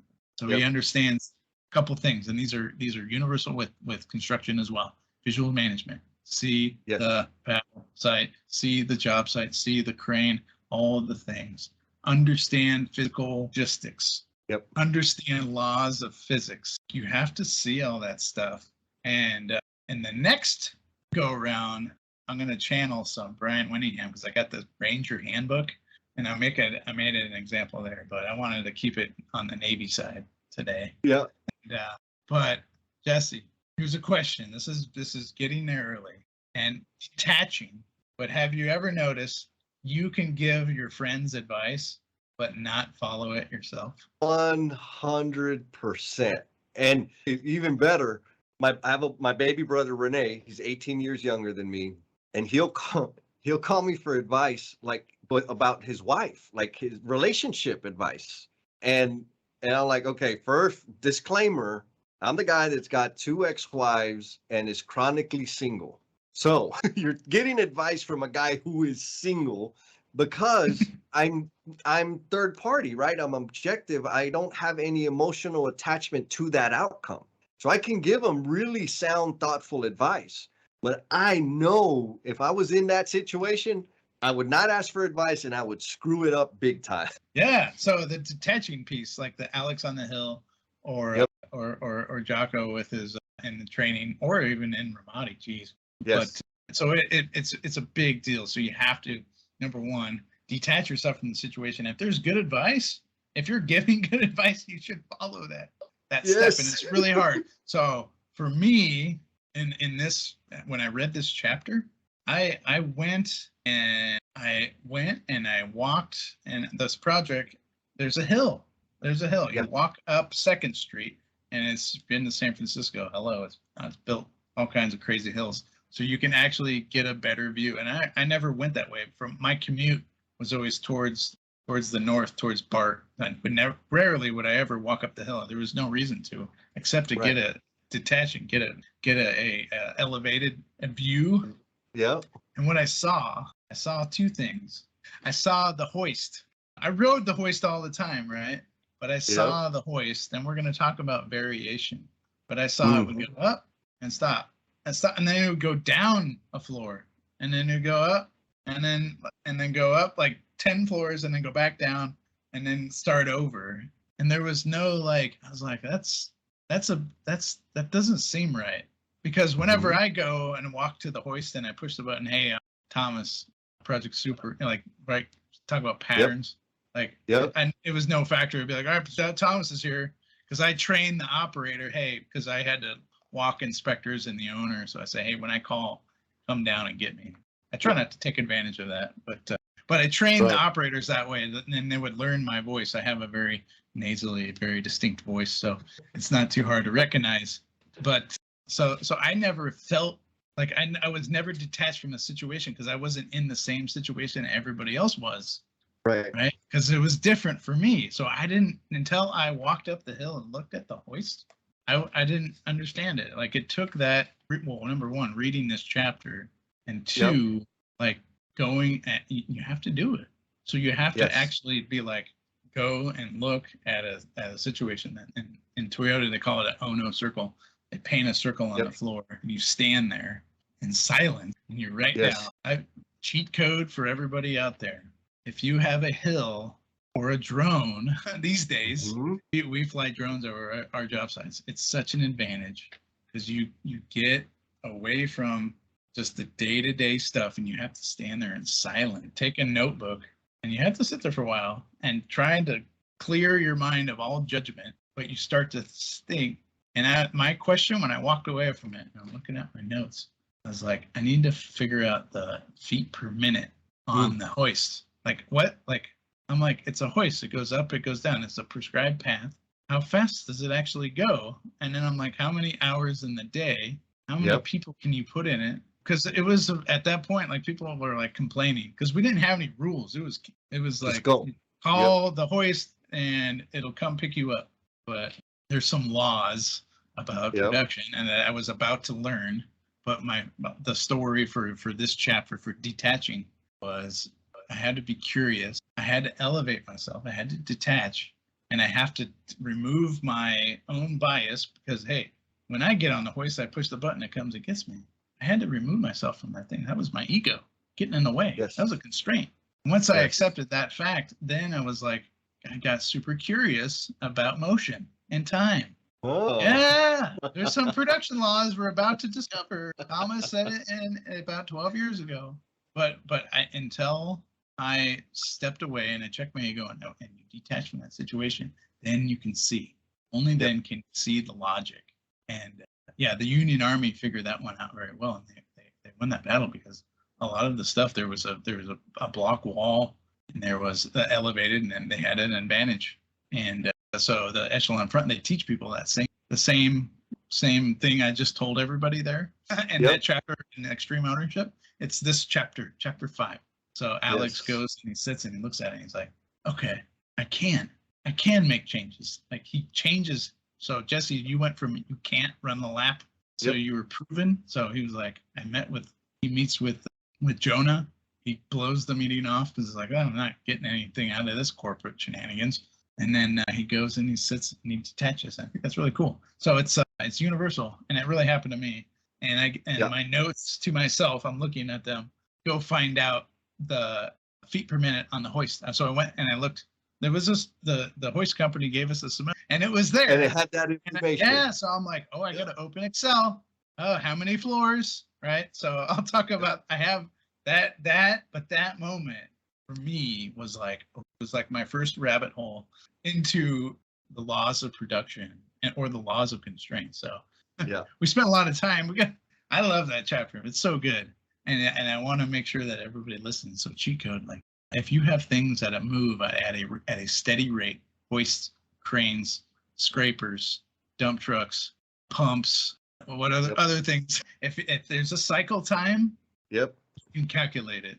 And then you can start to take advantage of it. So the project I'm going to tomorrow, we exploit that rate. Yes. And it's a 41 story building.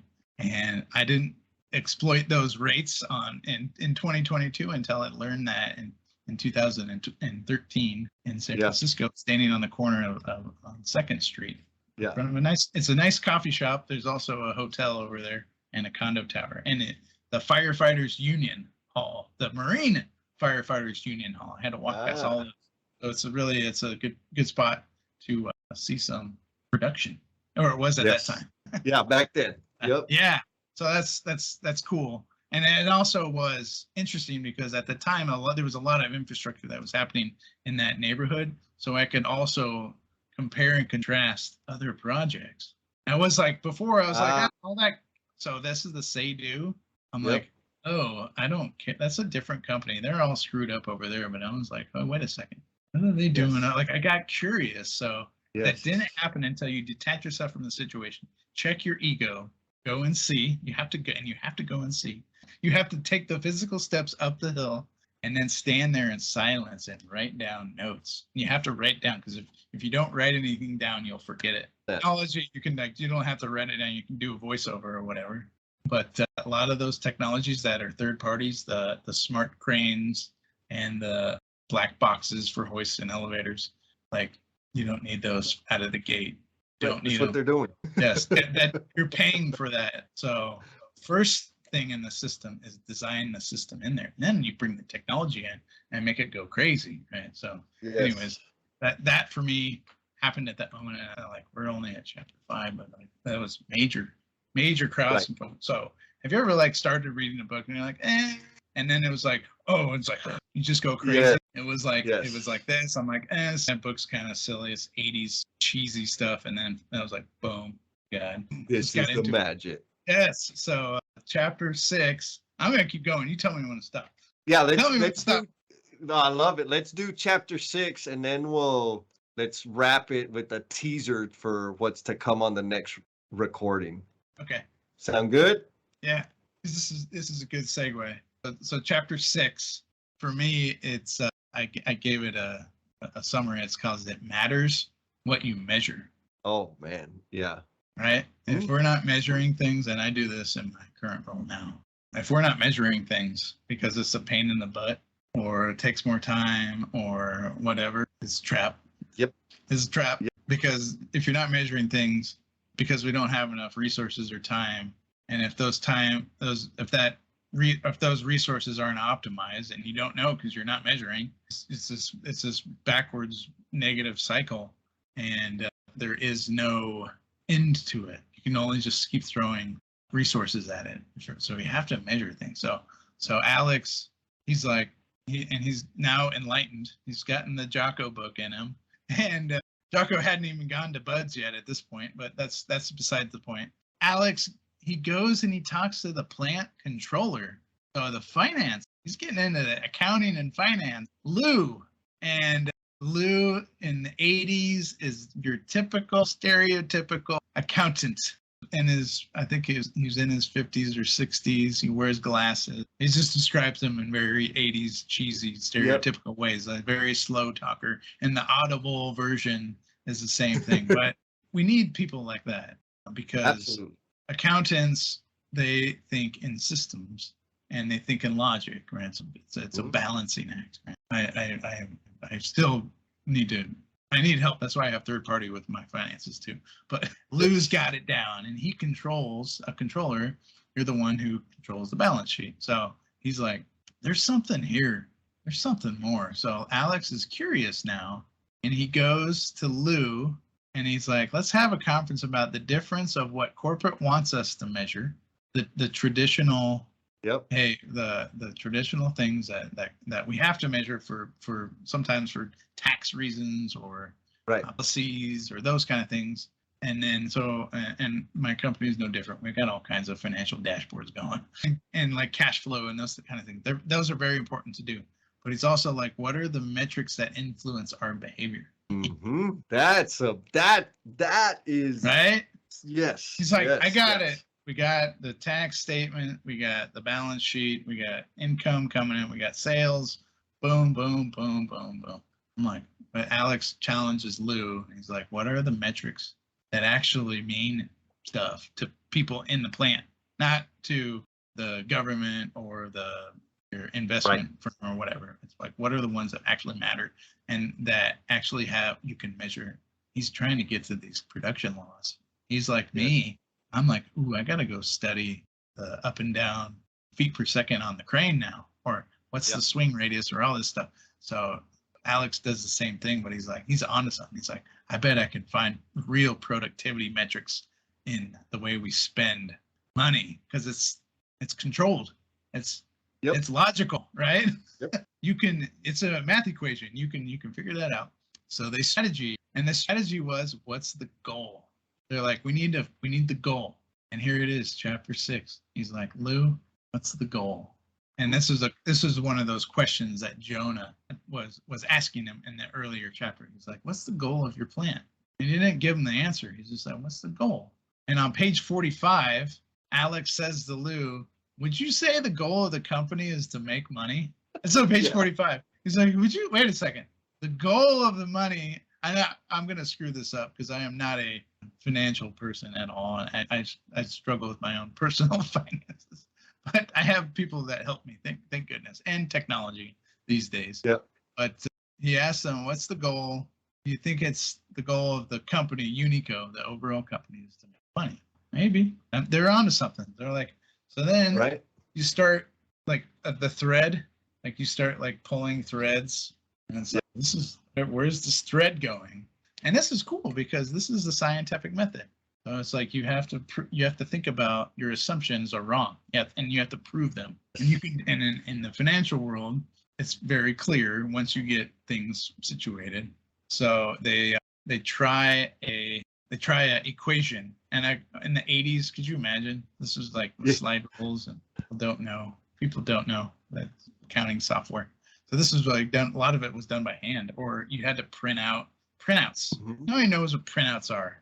You'd have to print out all these reports. Nowadays, you go into Excel or SAP or all of these accounting softwares. We use CMIC, and that like it does all of these filterings. You can run all kinds of crazy stuff. But back then, you had to print out reports for every machine, and they had to sift through it like an investigator. So anyway, so the first equation they do is net profit equals throughput minus operating expenses. So profit is all of the throughput, so all of the value creating activities minus what it costs to pay the people that work there and the electrical company and to buy the oil and lubrication, all the stuff.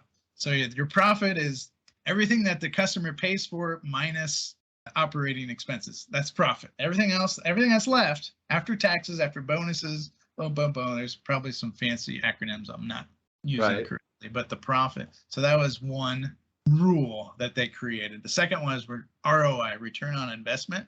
So return on investment, and this is the book. This isn't financial advice. Disclaimer. Right. Probably should say that. Return on investment equals net profit over your investment. So your net profit that you figured out in that last equation, you put that over what you were investing, and the ratio there is your ROI. So hopefully that's higher than it's a higher number. Your profit is over your investment. So it's that's that one, and then cash flow. So they're like, okay, we set that rule. We set the ROI rule, and now we're going to say cash flow equals money from selling your inventory. And this is cash. Cash is king, liquid. We got to have cash. Yeah. If all your stuff is tied up in all kinds of instruments, you're at risk. You will perish. Like our greatest, and especially in construction, especially now, if you run out of your ability to pay your bills, you run out of your ability to be right. Because if you were the plumbing company and you came to me and be like, I can't pay you this month. We're a little tight. I did submit the bill to the owner, so that money's coming. Like, Jesse, you're gonna be like, yeah, okay. Tell me when you get paid. We're out of here, right? Yep. So we cease to be. If we don't have cash, we cease the gears grind to a halt. So your cash flow is what the customers pay you. It's your money from selling all the inventory. So you set those 3 rules, and those 3 rules will come back up again, but. If he wasn't curious and he didn't detach, he wouldn't have gone down the path about, hey, I'm not going to talk to the people at the field, or the people in the field, because they're busy with the chaos, right? They're like, we're busy. We got all this stuff, and we're retooling, and we're doing this setup, and we have to maintain this machine. So like, don't go burden the people doing the work with a bunch of problems when you're trying to not solve the problem. You're just trying to discover. This is discovery still. He goes and does, remember my tree? Yep. Instead of going to judgment, being like, these guys are lazy and the machines are not set up in the correct order. I'm going to do a bunch of controlling behavior. That's probably normal. Instead, he went to inclusion. Yes. He did some reflection up on the hill, had a couple brewskis, felt better, had some meal, got a bunch of alcohol and glucose running through his veins, feeling good, goes down, and he's like, I want to include accounting, because they got the computer, right? They got the stuff, and they got the smart people that can do all of this studying, and that's for me, that's the diversity piece, right? Yes. Like, if you're in problems, if all the people who are trying to solve the problems are we're all the same people, right? We're all the iron workers. You can't solve the entire system unless you have a different sets of values. And who has typically in a production world, who has the system view? It's the accountants. Yes. Right? Yes. And it's like, he's onto something. He's like, is the goal to make money? Like, I got to go talk to the guys that deal with the money. It's the lifeblood. If we don't make money, we don't go out of business. And if you don't have cash, it's even faster. So that's we'll stop it there. But what do you think? I didn't write any questions here, but I'll ask you. Like, what for you? I do something every day. I get on the scale. Yeah. And it's like you shouldn't get on the scale because like your weight fluctuates. Yep. But for me, I've been trying to lose some weight. So if you don't measure consistently, and I understand there's fluctuations based on the water and food and all the times of the month and all that kind of stuff. So I have that understanding, but if I don't stand on the scale, I don't know what I weigh. And if the goal for me is to weigh less, I have to measure it, right? Yes. And there's other measurements I make, like I wear other devices to see how well my VO2 max is doing and stuff like that. Yep. So in my workout journey, I do a whole bunch of measuring, look at your heart rate while you're working out, right? So yes, you do that kind of stuff. That matters, and it matters what you measure. And at work, the same thing. I work in quality. So if we're not measuring quality, that means we're not measuring all of our errors and defects and constraints and procurement, like stuff coming in. You have to measure all of those things. The rest, we'll get really into that kind of stuff in the next session. But we have to measure those things, and I get to do that all the time. It's so much fun now. So, but that chapter 5, the discovery sent me down the path of always be curious, always Yes. challenge assumptions. If somebody tells you no, it's not no forever. It's just not right now, or not Yep. this way, right? So you got to approach it a different way.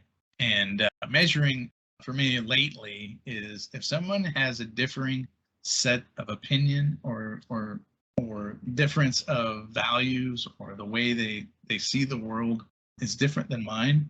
Yep. I don't judge. I don't move to judgment anymore. It's hard. Ooh, it's Yep. hard.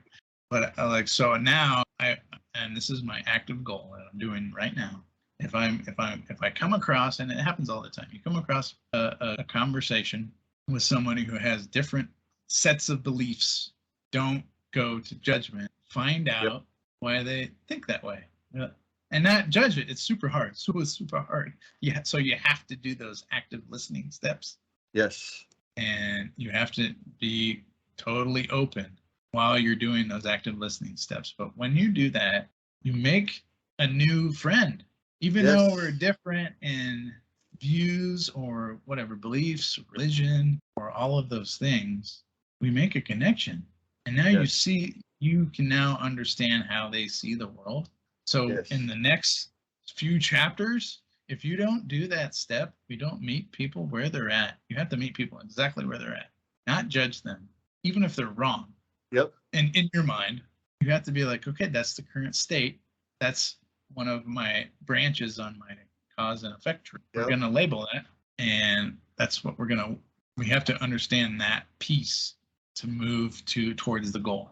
Alex was like, I got to go to talk to the financial guys. And he's an old stodgy, probably didn't want to be bothered, right? This was Lou. Didn't want to be bothered. He's about to retire. He's about to check out. And Alex went in and got him excited about his work. And the only way you do that, you meet them exactly at their where they are working. You don't ambush them. And you ask a bunch of really good questions, and you build this relationship with people, and then we can work towards the goal. So for me, working towards the goal is don't avoid conflicts, and instead you resolve them rationally. Well, and so what he did there, which is a power move, right, is understand the problem from all the perspectives of the problem, right? So he went to his finance person. And so any business problem we're dealing with, everybody is experiencing that problem differently. And all of it is true. But if we don't go and investigate and understand what does finance see, what does HR see, what does production see, what is quality, what is safety, what, like all the different things, if we don't understand it from their perspective, we're missing it. We're going to miss something important. And the metric thing, metrics are dangerous. Like they're necessary, but they're also dangerous. And I got a story, like real story. There's two things, and they're very closely related. I noticed, we had these task codes, right? The way the budgets were broken up. And so the task codes, there was a high frequency of the fixture code and the air device code of going over budget, like historically, right? And so what they were doing, the company's like, man, we need to go and we need to study the fixture installation. We need to teach people how to install fixtures. We need to teach people how to install grills, like all this rigmarole. And I remember they were talking about, it's like, why are you going to do that? And like, because we keep busting the codes. Like there's something wrong with the installation. I was like, no, that's not why we keep busting those codes. We keep busting those codes because the project managers get mad at us when we go over a code on the underground. So once I run out of hours on underground, I just charge my time to the stack out code, even though I'm doing underground. And then when I get to this run out of hours in the stack out code, fixtures. And guess what? Fixtures is the last code. That's why it's busting. And I remember the guy looked, he's like, are you serious? Like, yeah, they tell us, don't charge that code anymore, charge this code. Don't charge that code anymore. So it wasn't a production problem. It was a system problem, right? And here's the thing. It's kind of relative to the schedule story you gave earlier. It was a measuring problem, right? Yes. To hide it.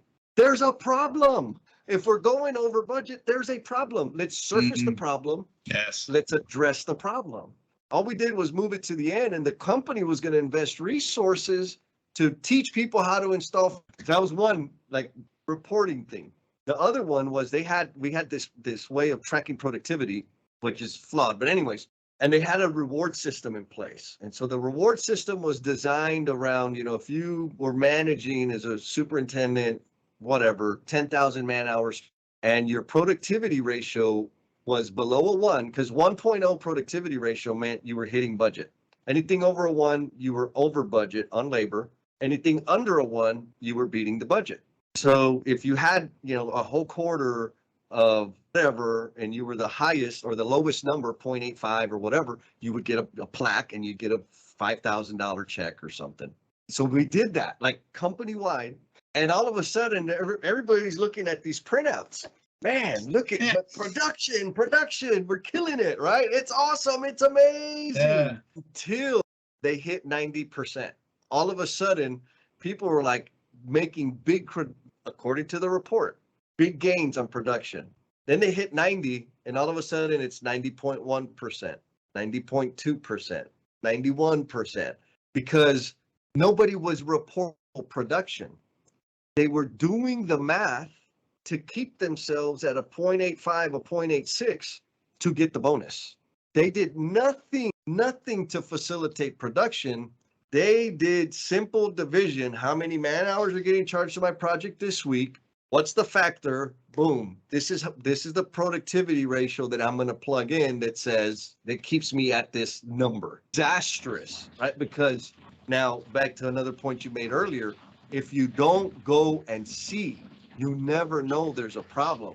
Like there were projects that I took over for one of the superintendents that was leaving out. I was taking over like 6 different projects. Everything looked great until I walked the job.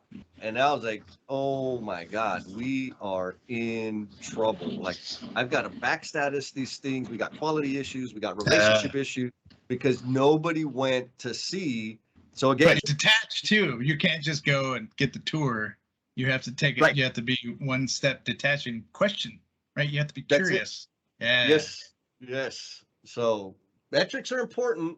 And like the scale reference, I do the same thing.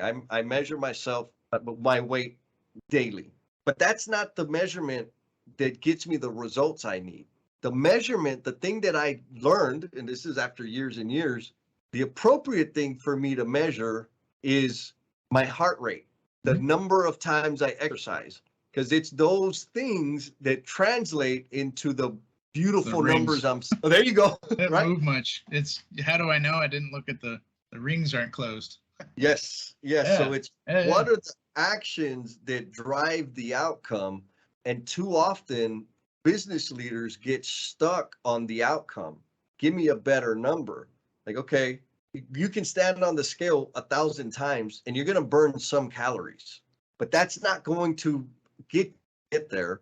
You got to go out there and get into the middle of it and understand what are those contributing factors, what are those key performance indicators that feed into the income and reinforce those things. Yes.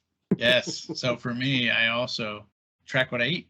Yes, there you go. Exactly. So yeah, you can't just, so that's a good point. And thank you for bringing that up, because oftentimes if we're looking at metrics, like big corporate guy like me now, I'm detached from, but I'm so far detached, I can't even see what's happening. Like they're states away. Like there's thousands, like people work down in Miami. I can't even see them. And if I'm only getting reports, and if the measuring, if they're not going out there and measuring all of their rework or issues or stuff, it looks pretty damn good on my end. Yeah. Up here in North Carolina. Like, yes, you're doing pretty damn good. Pretty good. So, but I don't only look at the issue reporting. I also look at other, I'm not going to tell them on the internet, but I have other indicators, because here's a secret, here's a cheat code. Tell me what you're measuring and I will behave that way. Right? Absolutely. Right? So 100%. But there are indicators, and I'll tell the 2 indicators, and and where I got them from this book, and a lot of study of Goldratt's other catalog, if you will. But one is stability. So we're going to talk Mm. about variation in the upcoming chapter.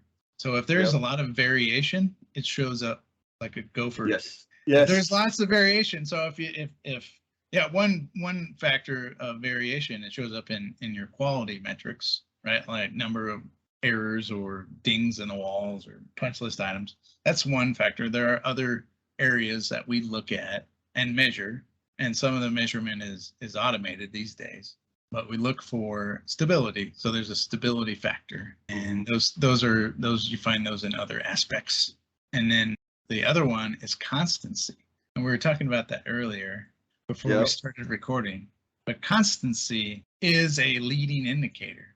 It's both. It's both. It's a leading and lagging indicator. But constancy is the things that you do all of the time. How do you know? There's proof of it. So it's like there's well-worn paths on job sites, right?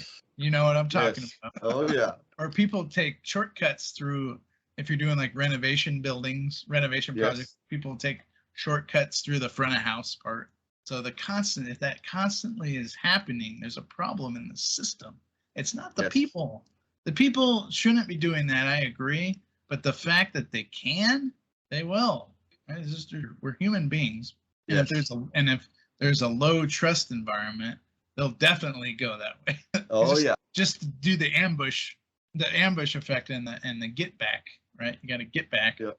So there's the constancy thing. So if we're constantly having other problems in other areas, that means there's a constancy issue that the culture on this project, whatever, needs to be changed. We have to redesign the system. And I learned that from the goal and a bunch of other. So it's stability, and we're going to talk about this. This is like let the cliffhanger for the next session. Stability on one side, that's a leading indicator. You can have a stability matrix or dashboards or anything. And then you have a constancy, and that one is constancy is leadership, right? So the leadership index, the say-do index, that's constancy. So I'll go back to one of the chapters. Which one was it? Chapter 3. Jeez. Yep. Oh man. The constancy. So like, how are we with our core values if we're constantly checking ourselves against those?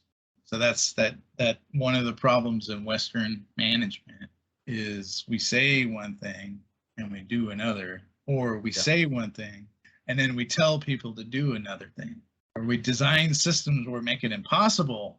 It's impossible to live up to these core values. It's super hard. So the constancy thing is that we're constantly. That's why it's continuous improvement, right? It's like a circle. There is no end. So let's leave it on that cliffhanger there. This book is so good. Yeah, we'll fire it up at chapter 8. Hopefully we'll clip through a couple more. We're going to talk about Herbie. And the Herbie, everybody, and robots and theory of constraints. But I just we'll leave it on this. We just met this week with Adam Hoots and Jennifer Lacey. Thank you for inviting me. That was so powerful to me. It like filled my cup up. And I met Adam Hoots down in Greenville, South Carolina. And we were talking about the goal, and he was like, dude, Brooks Law. I was like, what? And I missed this one. This is a new one. So thank you, Adam. But Brooks Law is adding more people at the end of a project. At the end of the project, when you're already late, if you add more people, you're going to make it even more late. I'm not going to say why, because it's in the book. Brooks Law. So thank you, Adam.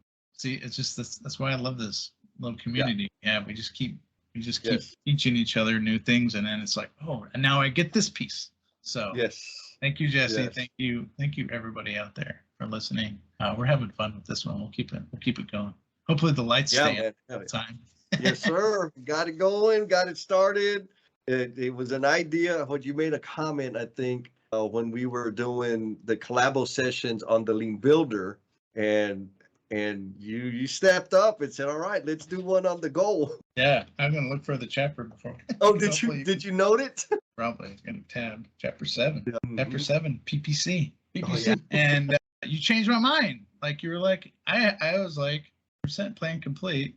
I used to have some rules about PPC, and you were like, it doesn't matter. The PPC don't matter. Trust, respect. Trust and respect. You just crushed it. So Felipe, you weren't ready for that one. I think he was thinking he had you, and you knocked it out of the park with the trust and respect. With construction, we have a trust and respect problem, and it's very pervasive in our industry, and some of it's systematic. And once we understand things like Brooks' law and the theory of constraints, we can start to systemize it and work ourselves out of it. And then there's not blaming of people or having to have another appendix on a contract about a set of behaviors, or even changing the entire contractual system. So we're forced into we're forced into making financial decisions together because of business agreements. I think those are good and those should happen. But if we start by identifying core issues, just like we started this whole podcast today, we have to identify those core issues, and the core issues are the ones that make us the most uncomfortable and make us and even push away or get angry or get violent. Yes. When we confront those in the active listening, humble inquiry, the testing systems, using science and math and accounting, and when we do that, you notice I didn't say blame human beings, any of those. There was no humans in any of that study. We hadn't even gotten a GoPro out yet. Yep. So we can design systems and solve problems just by using data and facts. So I think we'll leave it there. Man, did I not tell you that we were going to nerd out? I hope we didn't lose you, because, it was kind of a windy trail. We only managed to get through, I don't know, it was 6, maybe 7 chapters of the book. And we had outlined, the plan was to get 10 chapters done. And just because of the experience and the memories and the real value that you can get out of the book, and of course, sharing your real life experiences, the rest of the darn episodes are just as long, but they're also just as rich with Thomas's experience and, my goofy antics. I'm really just here for comedy relief. So of course, we're going to give a shout out to the L&M family members out there. And yes, I'm still really excited about the Lean and Love books. Anytime we get a review on the Amazon, I've got to shout it out, because, that's extra special. Somebody took the time to go and buy the book, then they read the book, and then they went back to the app and left us a review, which is just the ultimate. So thank you so much for taking the time to do that. The folks that are dropping in them 5-star reviews, thank you for doing that too. Because guess what? We're batting 1,000, all 5 stars right now. And so here we go. This shout out is to Mr. Jim Gontorius. Jim says, there are many books on lean out there. Not many are focused on the importance of relationships. We have relationships on the job, and we have them in our personal lives. Many lean tools improve our relationships at work. So why can't we use these at home to improve our personal relationships? Jen and Jess show you how to do this. Highly recommend this book to everyone needing to improve their ripples of impact in their relationships on both sides of the project gates. Man, gangsta. Lean starts with people. Thanks to Jen and Jess, I will do better today than I did yesterday. Man, that's amazing. Jim, appreciate you, my man. I know you've spoken life into so many careers out there, and you continue to do so. I appreciate you, my man. Also, deep appreciation to Miss Sandra Gontorius, because I know she's right by your side, contributing to the human being that you are. To the rest of the L&M family, we love you so very much. The fact that we are recording this collabo session on the Goal does not mean that we are no longer doing our interviews. We're just going to have this, nice period of time where you're going to be getting one interview and one episode of the Goal or of this collabo session. So be cool, y'all, and we'll talk at you next time.